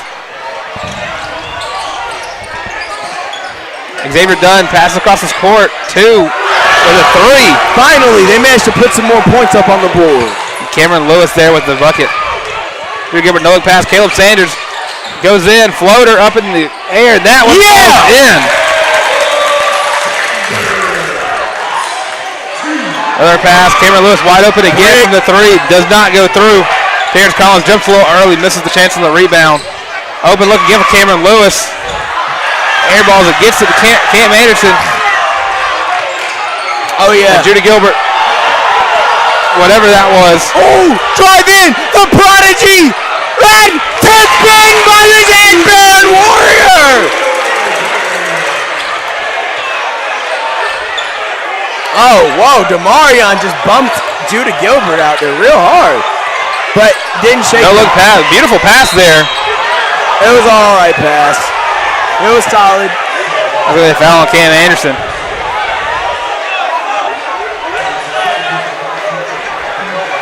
I was going to send Demarion Colston to the free throw line. Now I'm going to let you know, I do not expect him to connect with either of these free throws right here.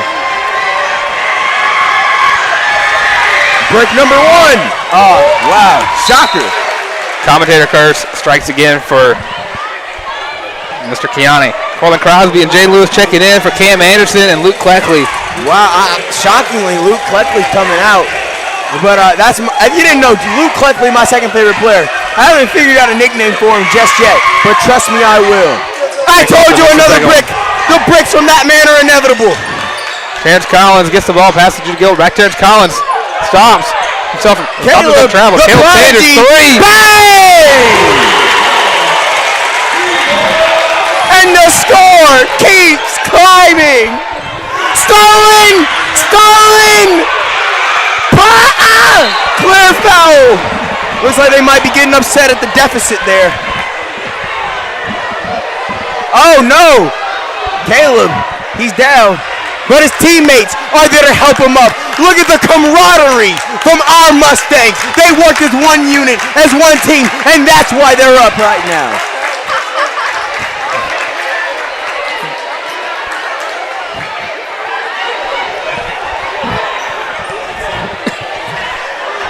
Dash getting some applause from the crowd around us. Like, it's just, oh man, I forget how passionate I am about basketball, and then I get to talking about it. So Caleb's going to check out for a bit and get checked up. I mean, you want to make sure one of your best Jackson players come at back full in. strength. But Miko can absolutely take care of the void that Caleb left behind because our team is just that deep. The depth in our team is amazing. And Coach Monk' strategy of subbing in players frequently keeps everybody fresh and it makes it so Prattville cannot adapt to one single unit at a time. Because as soon as you are starting to get the feel of one, a brand new sub is coming in and every single player on our roster has the ability to completely change the game.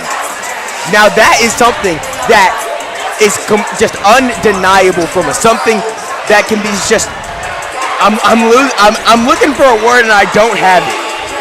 Maybe it's just indescribable how valuable that is to have. And an issue going on, sorry to interrupt you, but something going on with the court right there. It's like they having to wipe up possibly some blood. Blood or sweat. Blood, but I think it's sweat. I didn't see any. If we saw blood, I think we'd make a bigger deal about that one. So Caleb Sanders without his jersey on, heading to the locker room. He's gonna make a comeback like Paul Pierce.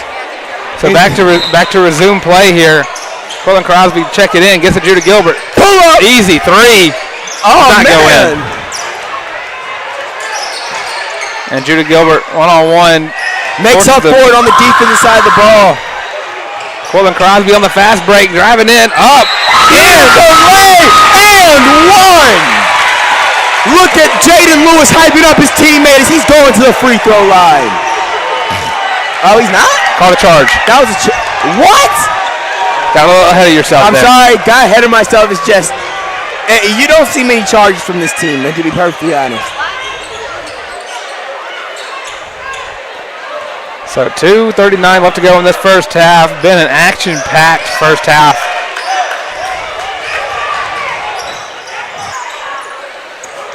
Terrence Collins. Stolen by the Shining Star. Terrence Collins almost got the steal, but that's still going to stick with the Lions.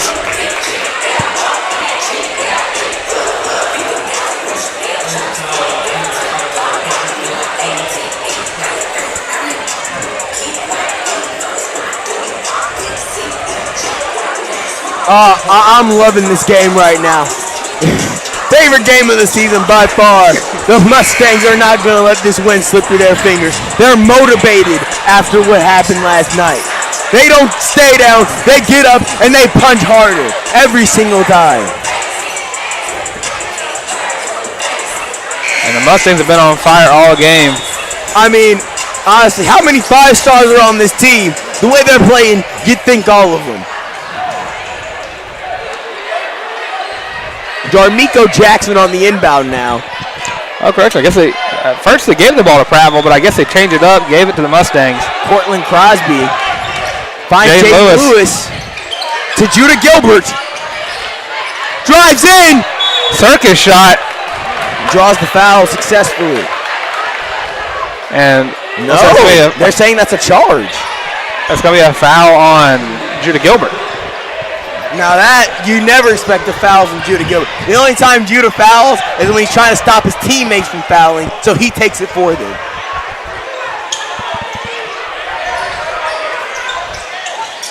Xavier Dunn trying to do it himself, gets it into Demarion. Fight for it, gets out. 3, no good. Possible foul there, number 3, Tanner Eman, who pushed Judah Gilbert on the ground. Bank shot by. The 3 goes in. Bank shot from Cameron Lewis. Bounce pass to Jaden Lewis. Rico Jackson back to Terrence Collins. Up. Good! The Shining Star has done it again! Terrence Collins with a beautiful 3 there. Foul on Cortland Crosby, getting a little aggressive on the defense.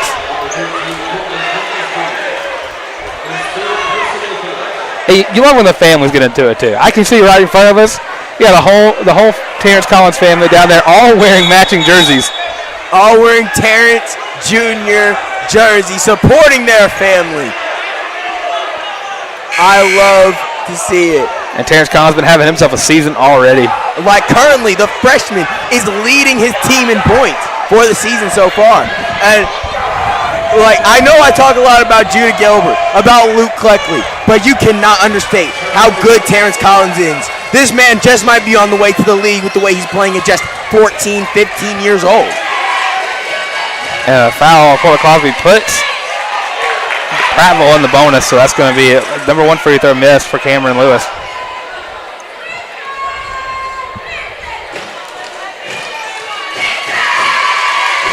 The cheer squad stamping on him. And it works! And it works! He bricks it! The rebound is unfortunately good, though. Tanner Eman gets it. Fastball to Judah Gilbert from Terrence Collins. Oh. Dribbles through him. Oh, find Jaden Lewis. Back to Judah. Back to Lewis. Bang! I'm losing my voice. Up and in. 49-34 lead here for the Mustangs. 1 minute left to go in this first half. Xavier Dunn driving in. That one's up and good. Rico Jackson gets it. Almost gave it right to Terrence Collins. Gets to Judah Gilbert. Backwards pass to pushing Rico. the pace. Back to Judah Gilbert. Luke Cleckley might have an open look shot here if he gets it to him. And he does. Cleckley. Just misses it. Rico Jackson from the logo. Terrence Collins, easy rebound. Another one. 2 for Terrence Collins. As the clock starts to roll here, 30 seconds left to go in this first half. Mustangs up 51-36. Xavier Dunn, step back 3. And he doesn't have what it takes. And that'll be a foul. Looked more like a flop to me. Go on Jaden Lewis there. A little too aggressive there for the Mustangs on defense. Or maybe, or did it send just Demarion look Colston to the free throw line. Or did it just look aggressive? Did it look like a foul? Was indeed a foul. But Demarion Colston up to the free throw line for his 2. And a miss. In and out.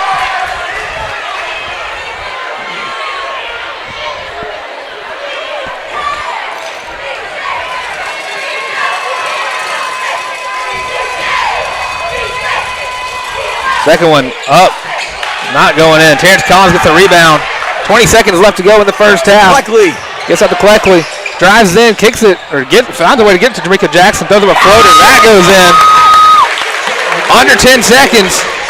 Cameron Lewis walking up to Judah Gilbert. Jaden Lewis is able to beat him there too. Spin move goes nowhere. Terrence Collins.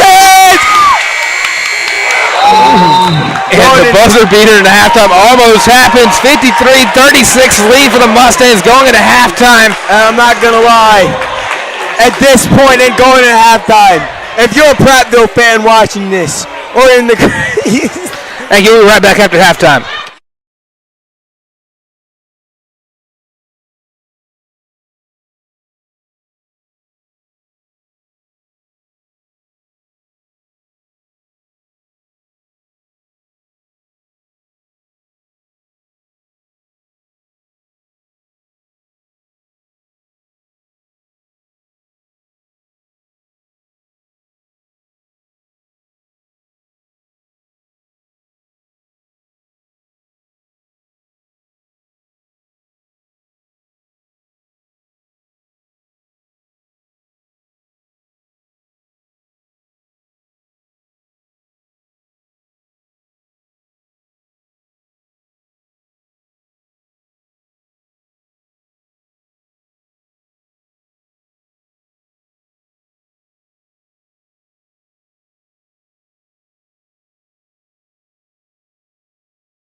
And we are back for the second half. Mustangs up 53-36. I mean, I'm sure Prattville would like to come back, but I have to say, once you've been stampeded, once you've been trampled, you don't get back up. Just ask Mufasa.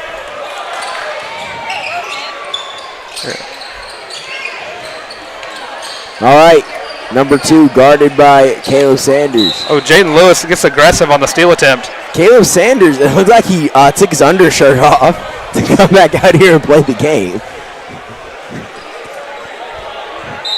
Well, I did see something earlier. One of the trainers was spraying a spray bottle.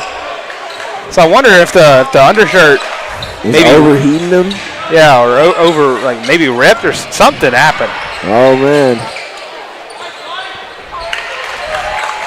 A layup by who laid that in? Was it number 11? Yes, probably. Overthrow Cam Anderson.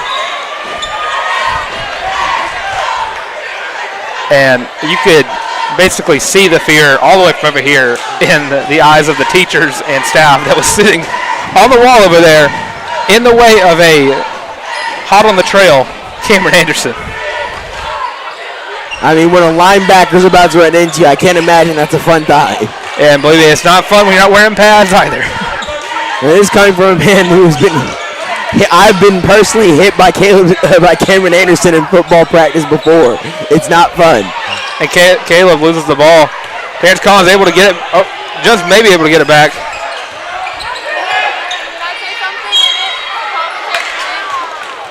What? A foul on Cameron Anderson where? Going to be a blocking foul there on Cam Anderson.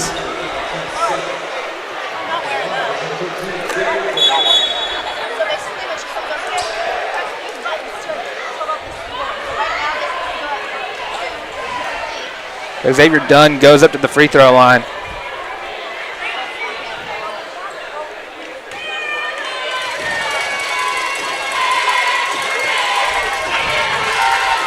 First one up, that one's good. And Luke Cleckley's going to check in, going in for Cam Anderson.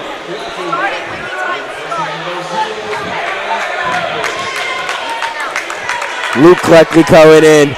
I love that substitution. Not like Cameron Anderson's been phenomenal, but if there's one man that can fill any position on this team, it's Luke Cleckley. And Dunn's second free throw goes through. In fact, that's who he is. Luke Cleckley is the everyman. And Cleckley gets to Terrence Collins, gets to Caleb Sanders, back to Collins. Driving in, floater. No good. Now Dunn on the break. Finds Tanner Even in the paint. Woo, almost blocked by Jaden Lewis. Yeah. But who's that? Jaden Cromer? Or was 11? Jalen Cromer. Jalen Cromer. Judah almost taking the deep three. Tip pass, finds his way to Caleb Sanders. Juking out, open. The prodigy overheating doesn't stop him from cooking this Lions defense. Could we get a no-shirt Caleb game? No-shirt Caleb? Is that a thing now? Open three from number 11 does not go in. Luke Cleckley with the rebound. To Judah Gilbert. No look pass. To the shining star. Just misses it. No one around Xavier Dunn except for Judah Gilbert now. That bucket goes in. Well, the Lions are trying to get up from the trampling that they've had. Oh! Caleb loses the ball. Xavier Dunn had himself a great start to the second half. And a foul on Caleb Sanders. I wonder if he has any relation to Ryan Dunn.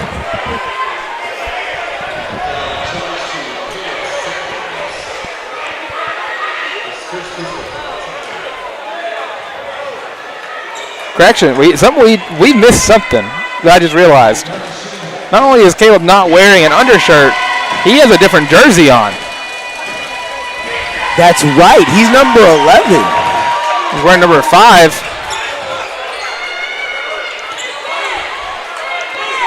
Colonel Prodigy over there. That's usually JoJo Moore's number. That's something happened to the jersey on the fall last time. Judah Gilbert gets forced into a bad pass. And Caleb Sanders forces the miss. Colonel Prodigy right now. No shirt Caleb, if you will. Finds Cleckley. Blocked. He's going to get fouled. Good. We love getting fouls over here because our guys know how to hit them. That foul's going to be on number 3, Tanner Eamon.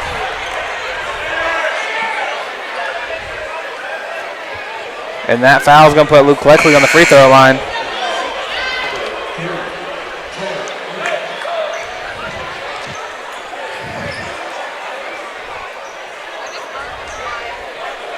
Officials talking her over. That was a nice little huddle with 3 Mustangs and 3. I guess in this case, you could do like a little horse meet up. The 3 Mustangs and the 3 zebras meeting in the middle. An equestrian gathering. There you go.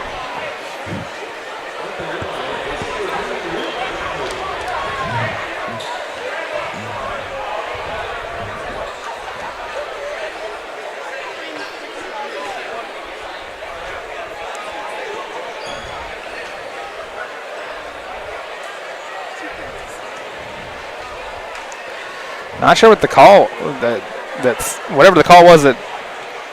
It was. I'm sure it was 100% deserved on the Lions' part. I guess all the players on the other side of the court. Was it called a technical? If it was, I'm very happy it did do so. Although the Lions only have 4 players on the court right now. It looks like Tanner Eamon's getting coached up on the side. Well, the other foul for Eamon, I'm sure he's about to go out of the game. And he does. Luke Cleckley just itching to score points for his team, I'm sure. That's going to be AJ Graham checking in for Tanner Eamon. Both games really have had these long pauses that have just happened in between them. Right, yeah, I mean. It's doing everything to find answers. All 3 refs talking to at least one different person, trying to clear up everything that happened on the court.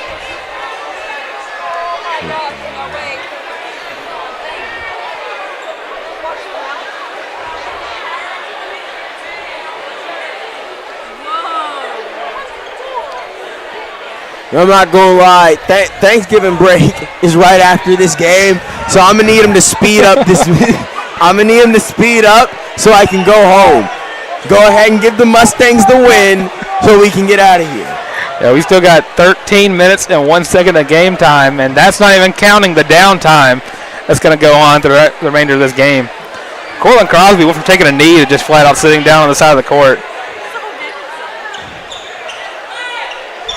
Now the Mustangs dug over the sideline. I don't even know what is happening right now. A lot of confusion. As we have, what cheerleader is that? I don't even know, but she did some flips, and it was pretty cool. You got to find a way past them somehow.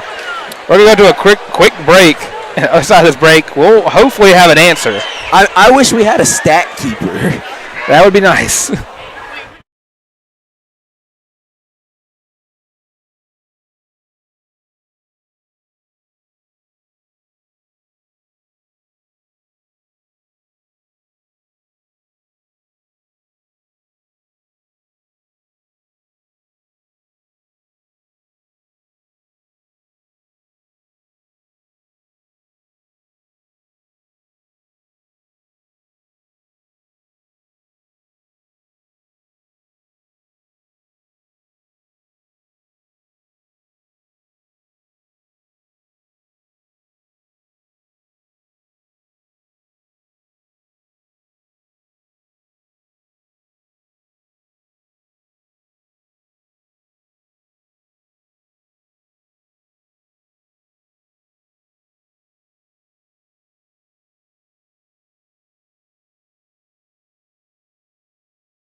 And we're back as Luke Cleckley just hit his first of 2 technical free throws.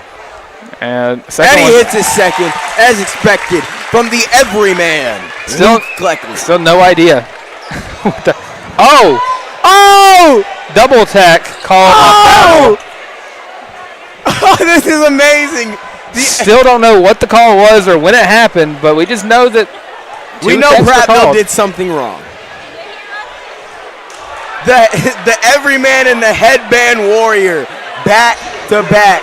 The Australian wonder, the Thunder from down under, bangs in that second free throw as expected. Nothing less from the headband warrior.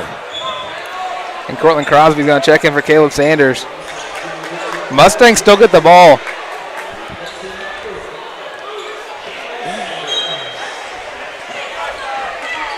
Luke Cleckley, Jarmico Jackson on the inbound pass to Gilbert. Back to Jackson, to Cleckley. Bang! The Midi Warrior!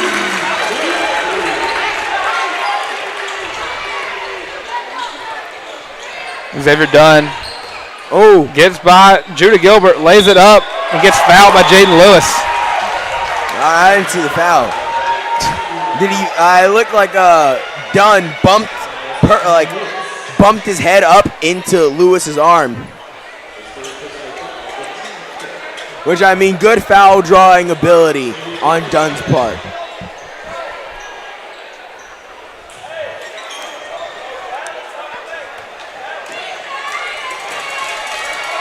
And the infamous cowbell of the game. Making its return. Haven't heard it since the first quarter as Xavier Dunn makes his second free throw. Cortland Crosby off Terrence Collins. That was a major carry.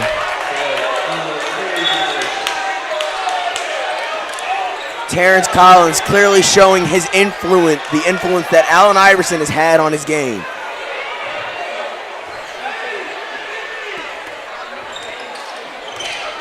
Oh, a hard screen that Judah runs into. And that one finds a way to roll in. The everyman with the ball. Finds Jarmico. Cleckley to Crosby. Up to Lewis, and that one goes in. 63-52. I just realized I was calling Cortland Crosby Jarmico Jackson. What's going on with me today? And only a number apart, 12 and 13. Crosby able to meet Dunn there. Behind the back pass, goes to... As expected, another brick. Oh, push it, Judah. Fast break.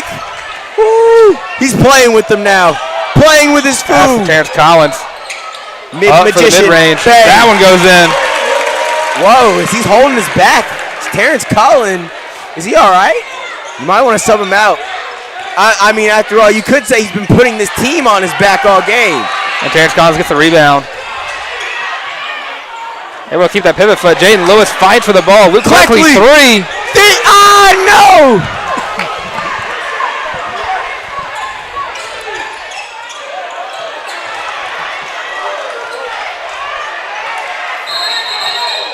A fight for the ball. They're going to call that a jump ball. That's going to go Mustangs.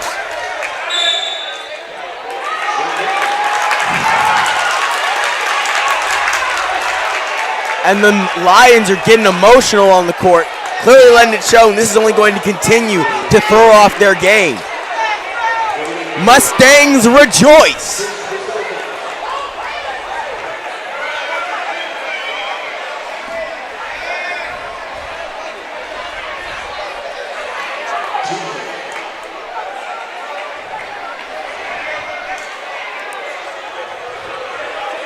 Wait, is it? We're getting another tech.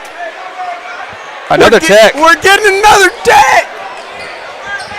So Judah Gilbert up for his, I believe his third time up for a technical free throws.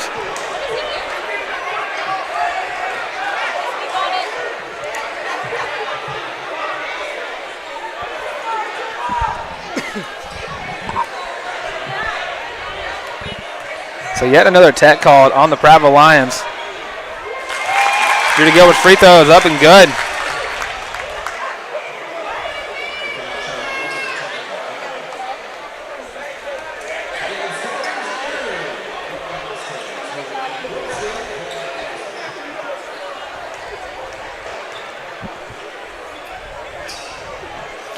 Second free throw up and good. That's still be Mustang ball. And Caleb Sanders checks back in for Cortland Crosby.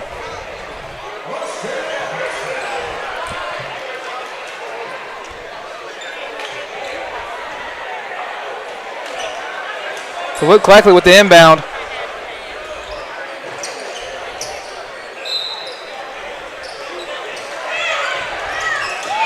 Terrence Collins fighting for an open look. Doesn't get it. It gets into pass, gets intercepted by Prattville. No basket. That's going to be a foul on the tip in, so it's going to stick with the Lions here. No, it's not. That's Mustang ball. Stick with the Mustang, sorry. We're going to have a unit change here. Next timeout. Shirtless Caleb Sanders. Oh, Cleckley. Mini Magician returns. But the everyman. Good shot there. I believe we've had a chance for almost every Mustang in that first little rotation to have stolen by Luke Cleckley. Cleckley, no look pass to Jaden Lewis. Put that thing up and it's good. The sophomores having themselves a game. And Luke Cleckley a little too aggressive on that one. Who's the other sophomore? Of course, I'm referencing Caleb Sanders. Caleb Sanders? Okay, I forgot because he went out. That confused me. And then he switched numbers. This is a weird game, but I'm loving every second of it. And Jaden Lewis checks out for Cam Anderson. Terrence Collins checks out for Cam McElmore. And Luke Cleckley checking out for Jaden Wise.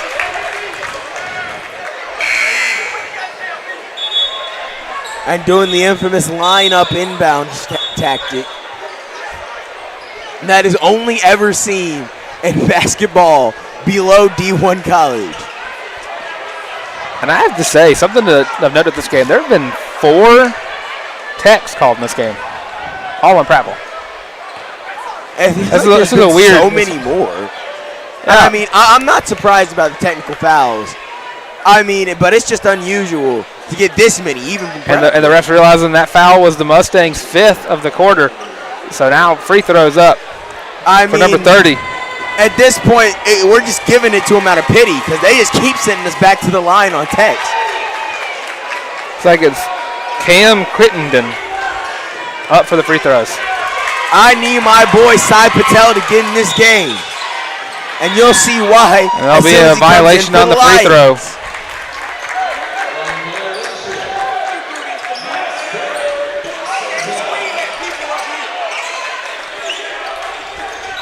Jaden Wise on the inbound.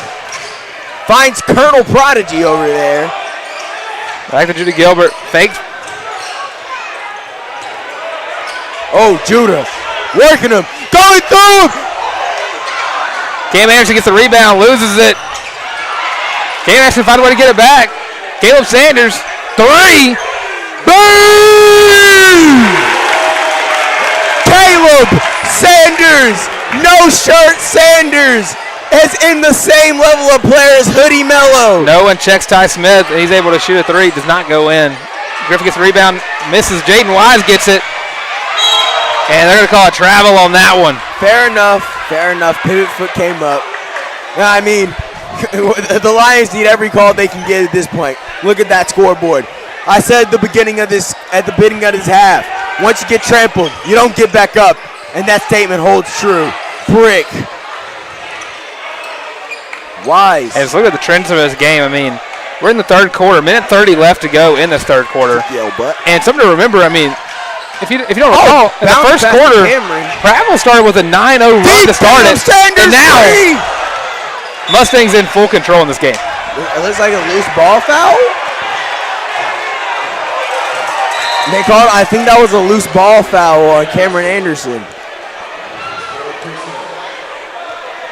Yeah, so again, I mean, it started off 9-0 off rip. 3-3-3 for Prattville. Started off 9-0, and then after that, I mean, the Mustangs got back into it. Look at the scoreboard. Mustangs are up by 22.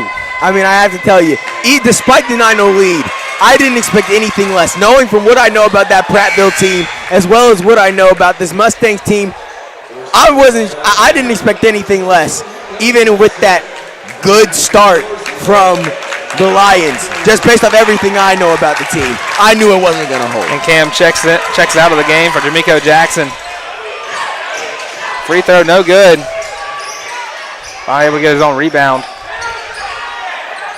Prattville passing the ball around. They're in their second unit right now. Pass goes off the hip of Judah Gilbert. And Judah playing great defense. Open look three. That one, no good. Oh. Interesting. Is this the first time Cameron McLemore has checked into the game? It is the first time Cam McLemore has checked into the game. That from such an amazing player, it's shocking. I wonder if something's going on that we don't know about.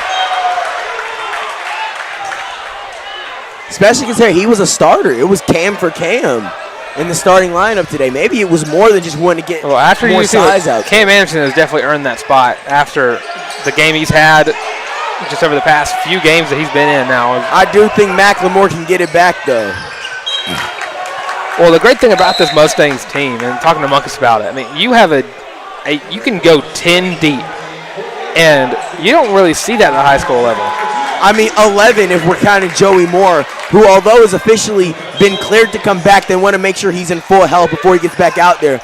But we're expecting his immaculate return this December, so stay on the lookout for that one. And a foul on D'Amico Jackson. Probably JoJo is one of the most high-spirited guys. Got hurt during football season, had some issues with that injury, trying to get back to play in his senior year. And one of the great moments of the season, despite not making the playoffs, was able to watch guys like Darian Smoke and JoJo able to dress for their last home game as a Mustang.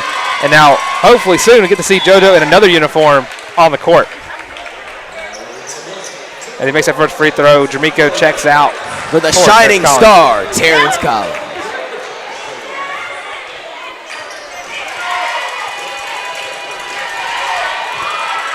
Ty Smith, second one goes up and good.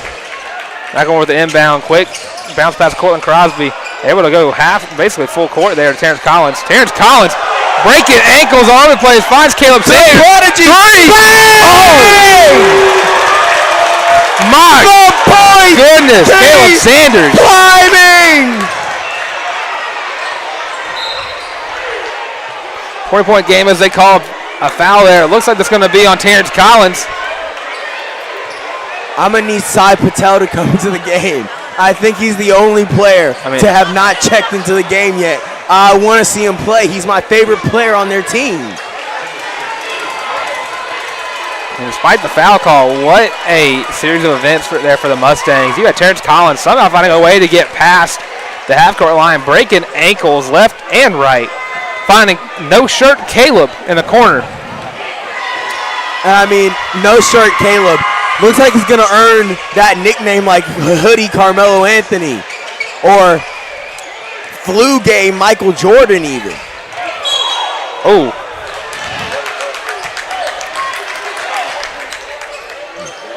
That's going to be a blocking foul on Prattville. I mean, if I had to compare Caleb Sanders to anyone, I'd say he's like a more ball-dominant version of Dwayne Wade.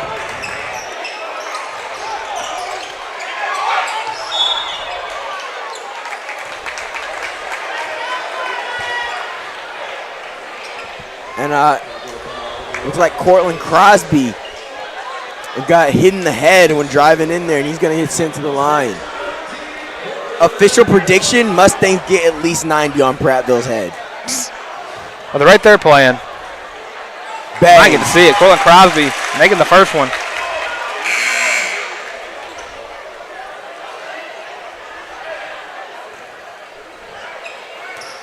Crosby's second free throw attempt. That one's up. That one's good. And Luke Cleckley is going to check in for hopefully somebody. Here comes the everyman. Can sub in at any position and be just fine. Cleckley for Crosby.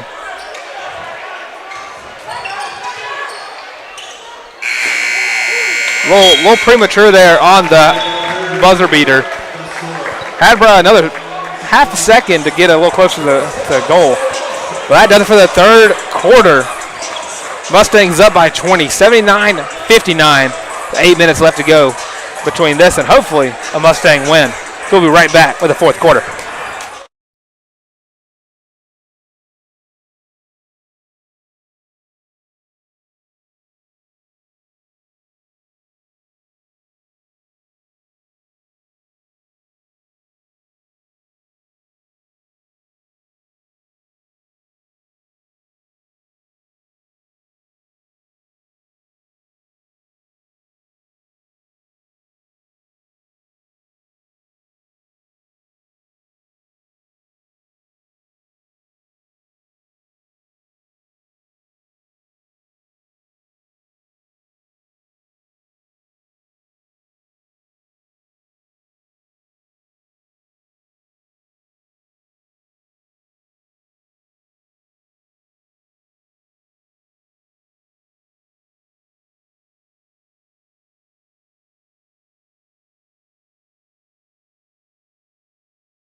And we are back, getting right in, 9 seconds in, already a foul call.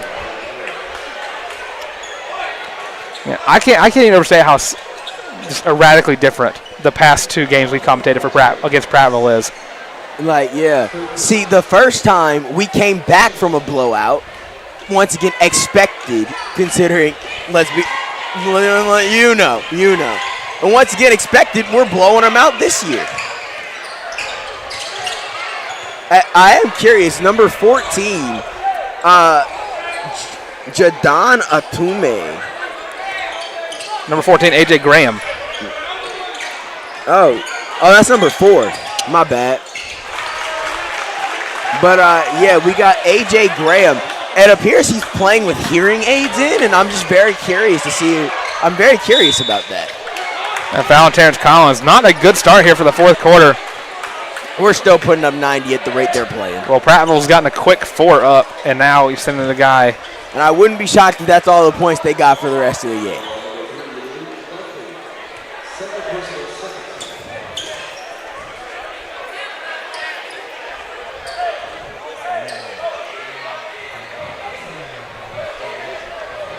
Oh, so not a shooting foul. It's going to be a normal foul. It's going to be an inbound pass there from Xavier Dunn. Coleckley trying to show off the DB skills. He's a DB? Plays defensive back on the football team.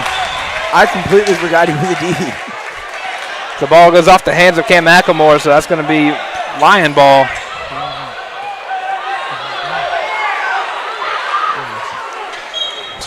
The Lions thought the ball went for the Mustangs, so they were all half down the court.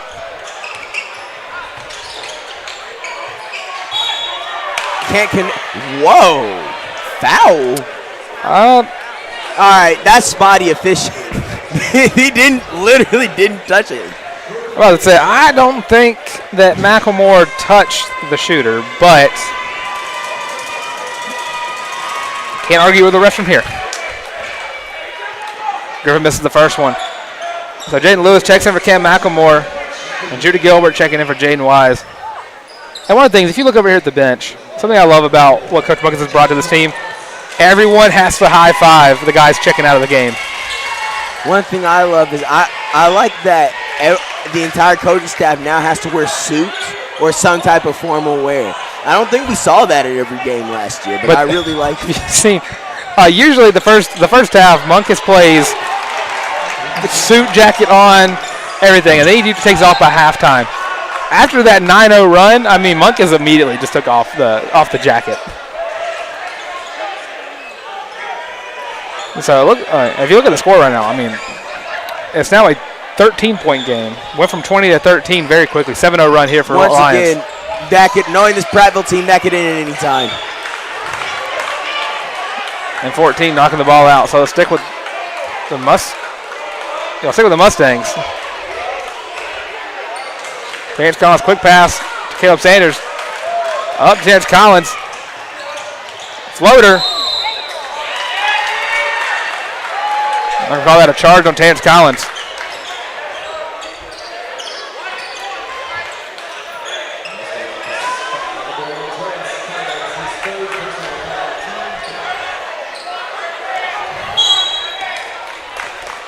Done taking it out there. Whoa. What did they call here?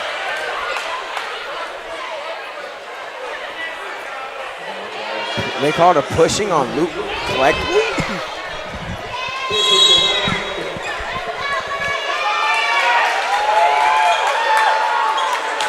So a foul called on Cleckley. And now Monk is talking to the refs. I mean, this is a rare sight to see him talking to a ref with that much vigor. Well, I mean, if you look at the scoreboard over here now, you just started the second half about a minute and fourth quarter, a minute and 12 seconds ago. And if you look at that number at the bottom right of the scoreboard, Mustangs already have 5 fouls, and Prattville's in the bonus. True. I mean, spotty officiating can be to blame for some of it. Some legitimate fouls, though. So you do want to try and wrangle that in. But once again, after this timeout, guys, it's over for them. I don't even know why they're trying to get back up at this point. It's a fruitless effort. Yeah.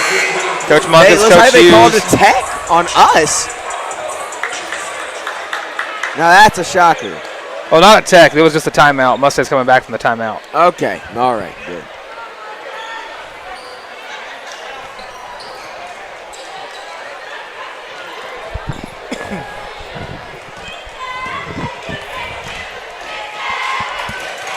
So Griffin up for the free throws. That one no good. So Coach Hughes, Coach Monk is both talking to their team during the timeout. I mean, you got to find a way to. I mean, you still have to play defense, but you got to play a little less aggressive now with 5 fouls, because now 12-point game. That's a manageable lead or a manageable deficit for the Prattville Lions. Yet one that the Lions still won't be able to manage. That's Judah Gilbert, the headband warrior. He's about to unlock the team's true progress to avoid the backcourt. Judah getting back on defense. I don't know what happened to this team. 10-point game. Came out in the fourth quarter flat.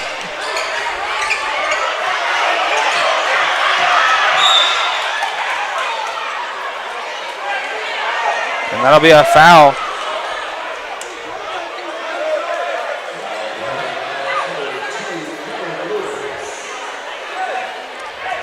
Yeah, it'll be a foul call there on Prattville. So Judah Gilbert will be able to inbound the ball.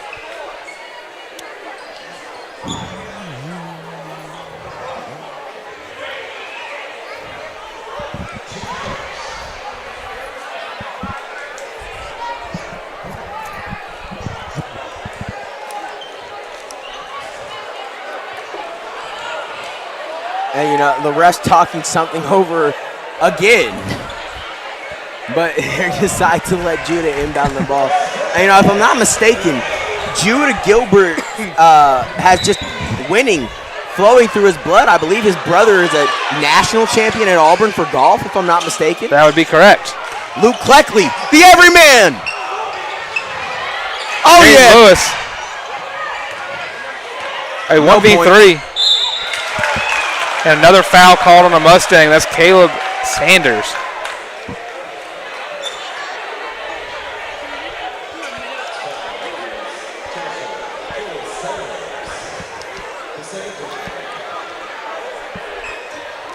So at the start of this fourth quarter, Mustangs had a 20-point lead. And now with a couple of free throws, I mean, right now, it's at 10. Could be under double digits with a free throw. But it won't be.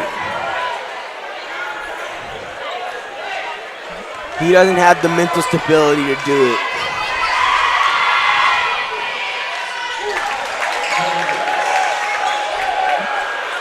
My point stands. I don't think there's ever been a person who has ever had the commentator curse worse than you have in these last 2 games. Drew Gilbert driving in. A hard shot foul. gets How fouled. dare they? How dare they hit Judah Gilbert that hard? Drew Gilbert with a chance to put it back outside of 10. And which, of course, he will, because he's Judah Gilbert.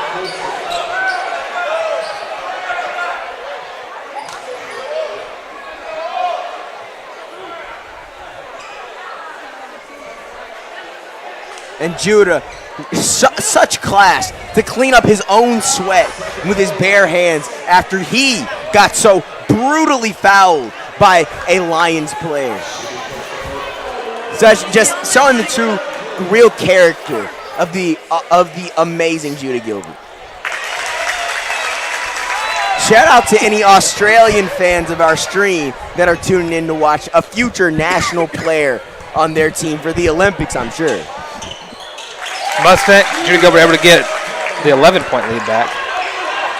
Mustangs now a double-digit lead and a carry called on Prattville. Good job. Good call on the rest. That's the type of officiating I like to see. Calls against Lions. Terrence Collins able to get the inbound pass off the back to Judah Gilbert. They know they have to stop Judah Gilbert. Caleb Sanders. But there's no stopping no shirt Sanders. Ooh. He did that just to be disrespectful, and I love it. Trying to see if they called that foul on. White 5. It was clearly called on the Lions, as expected. Judah Gilbert able to fight for the ball back. Luke Cleckley, 3. Doesn't go in. Judah Gilbert just misses the rebound. Get there, Cleckley! Using that closing speed you see from defensive backs. Terrence Collins, Jaden Collins, back to Terrence Collins, saves himself from going out of bounds. Caleb Sanders, 3. The prodigy! And that's going to be out of bounds on A.J. Graham for the Prattville Lions.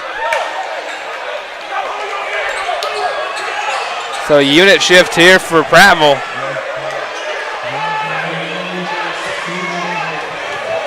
Whole new 5. And for the Lions, 5:18 left to go in the game. Because they knew the other 5 certainly wasn't getting it done. Terrence Collins gets the inbound pass.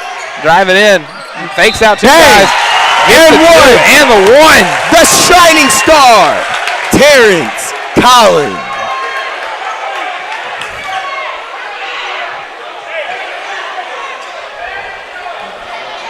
And just like that, Mustangs within 1 foul away of getting themselves in the bonus. Splash! So inbounded there for the Prattville. Ty Smith taking up the court. Off to number 10,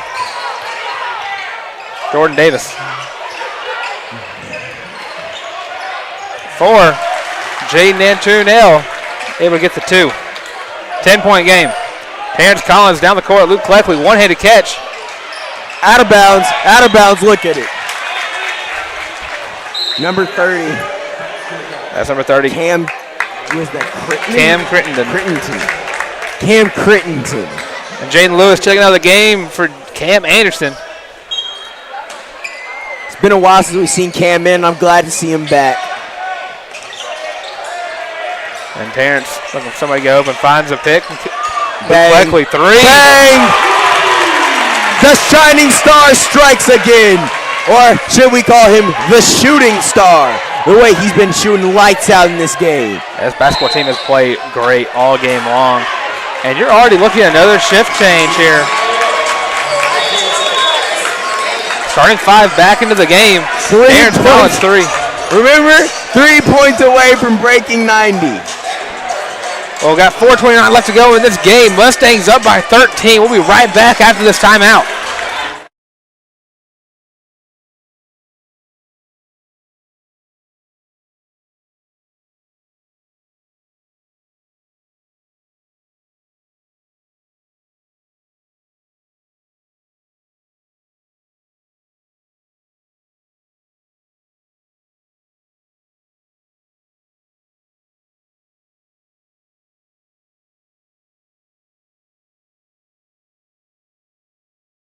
You go. All right. Oh, locked in on defense. Here we go. Oh, Terrence Collins really close with the block there. Judah Gilbert's about to inbound the ball. You heard that hand hit that backboard from a mile away. And Judah Gilbert trying to get double team. There's an open Luke Cleckley, but he's got to get the ball to him. Yeah! Mr. Dunn over there getting really upset at the call. But because that foul puts the Mustangs in the bonus. So that's going to send Judah Gilbert to the free throw line yet again in this game. The headband warrior strikes again. Mr. Dunn, man.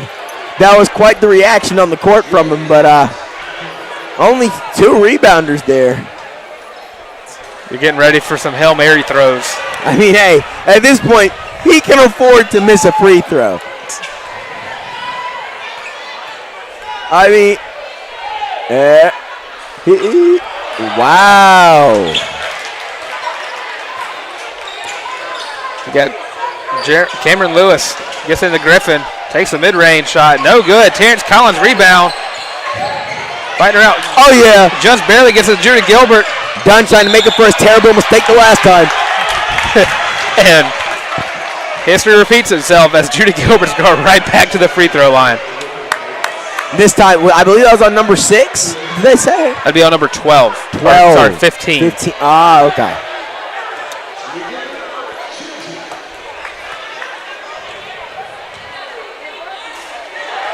Oh, man. I know Lions are happy about that, but they're not nearly as loud and rambunctious as they were at the beginning of this game.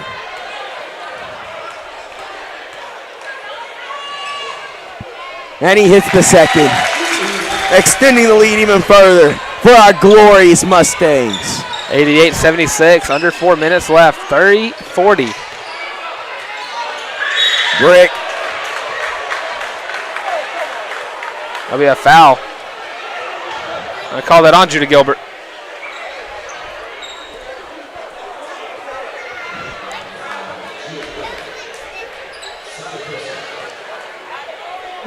That's going to send number 14, A.J. Graham, to the free throw line.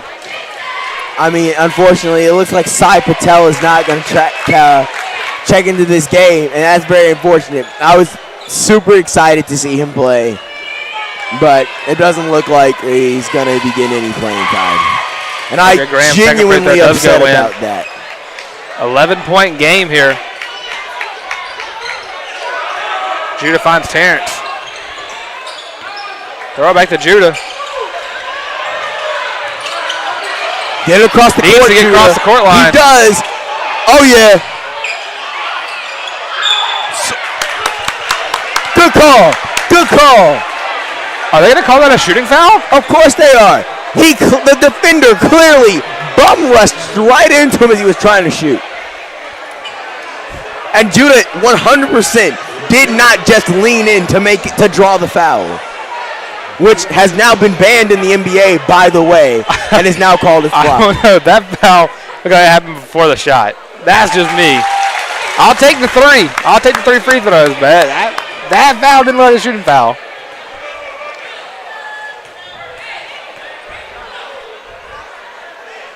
And my prediction holds true.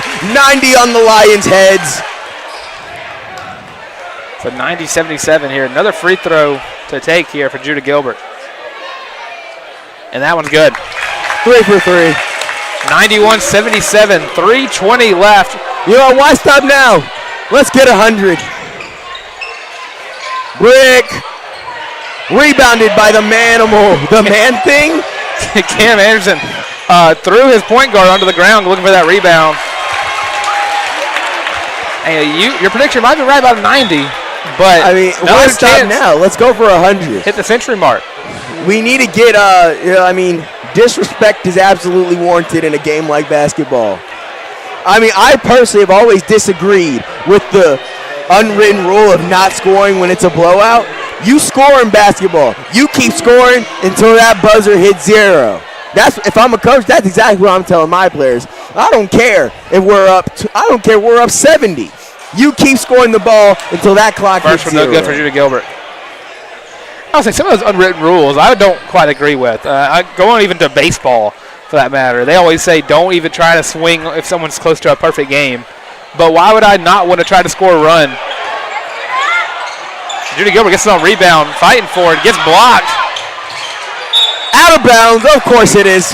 And a travel call on Prattville. Yeah, exactly what we've come to expect from this Lions team here tonight. fail to execute under pressure again and again, and it shows. The emotion on their faces shows. They fear the oncoming stampede. Caleb Sanders gets it deep, finds a way to get it to Judy Gilbert. Judy goes up.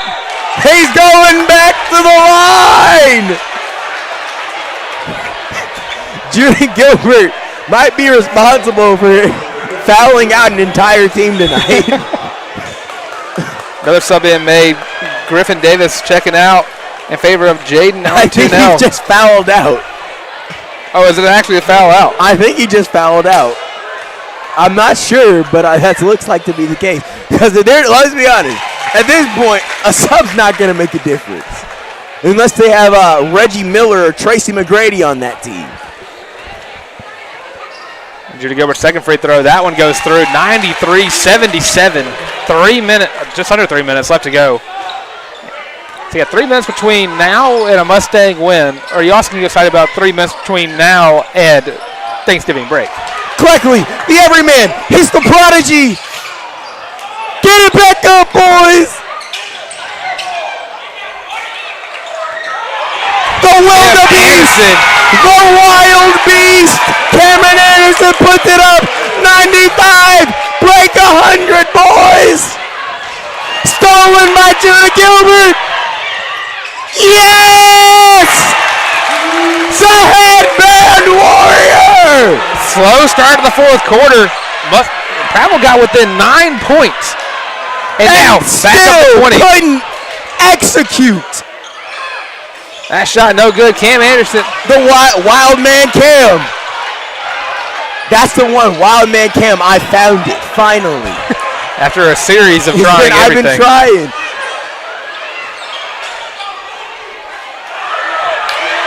Wild man Cam. Yes. Cam Anderson here. Taking over under the 2 minute mark. Brick elbow. 99-77 right now the score. Substitution being made. At this point, put Joey Moore on the court.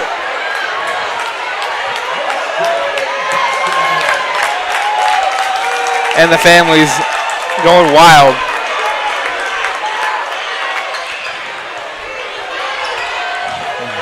I'll call your predictions. Who gets the 100th point? It looks like it's going to be Terrence. It is! 101 points! Mustangs hit the century mark. It's time to get disrespectful. Hell yeah! And I'm loving every second of this game. Every time the Lions try to get back up, the Stampede turns around and hits them again. Show them that it is a pointless effort to even try and fight back against the Stanhope Elmore Mustangs.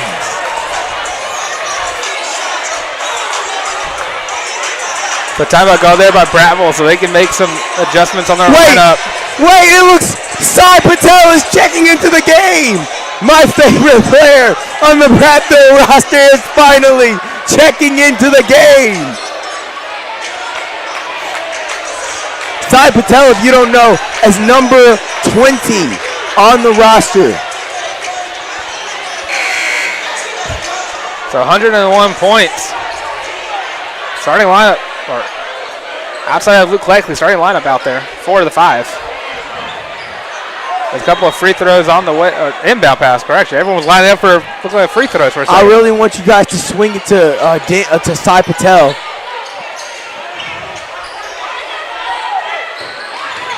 Swing it to Sai. Let him. Oh, stolen by the everyman Luke Blakely to the headband warrior. Oh! At this point, let these boys have fun. That ball does not go in. Caleb Sanders gets the rebound. A foul. Yeah, we want to go back to the line. Judah, I think that would have been Judah's first in-game dunk had that gone in. I don't even know who we would get for an interview if we were doing one because every single player has been doing amazing. I can't point to a single, even average performance from one of our team's players. Joey Moore is out here doing incredible. If they had stats for players who couldn't dress out, this man would have the top tier. He'd be the MVP. I mean, he's been cheering on his teammates. He's been the supporting character the entire game. And he has not complained about it because he knows his time is coming. Joey Moore is coming there for Prattville. Is coming to us this December. What a worthless point. Hey, talk about nailing the coffin here. Prattville. Judah, you may as well throw it up. Of the keep court, scoring, please. Lions. I beg you, keep scoring. The clock's going to roll out here as the Mustangs win in a historical fashion over rival Prattville. Throw it up. He was the and that does it. 102-79. Mustangs get the big win over Prattville. I absolutely love seeing the Lions lose, you know. I know I'm supposed to be unbiased. I'm not. And that does it. And now, Dash, it's Thanksgiving break for us. Although you guys should definitely go out and support the Mustangs at their Thanksgiving tournament this next week. So thank everybody for tuning in. Of course, we'll be back 2 weeks from now, and we'll be on the road. Wait. At Prattville. But wait. Part 2 of the rivalry. Wait, before we go, let me say, Mustang Country, let's ride! There you go. I'll let you have it.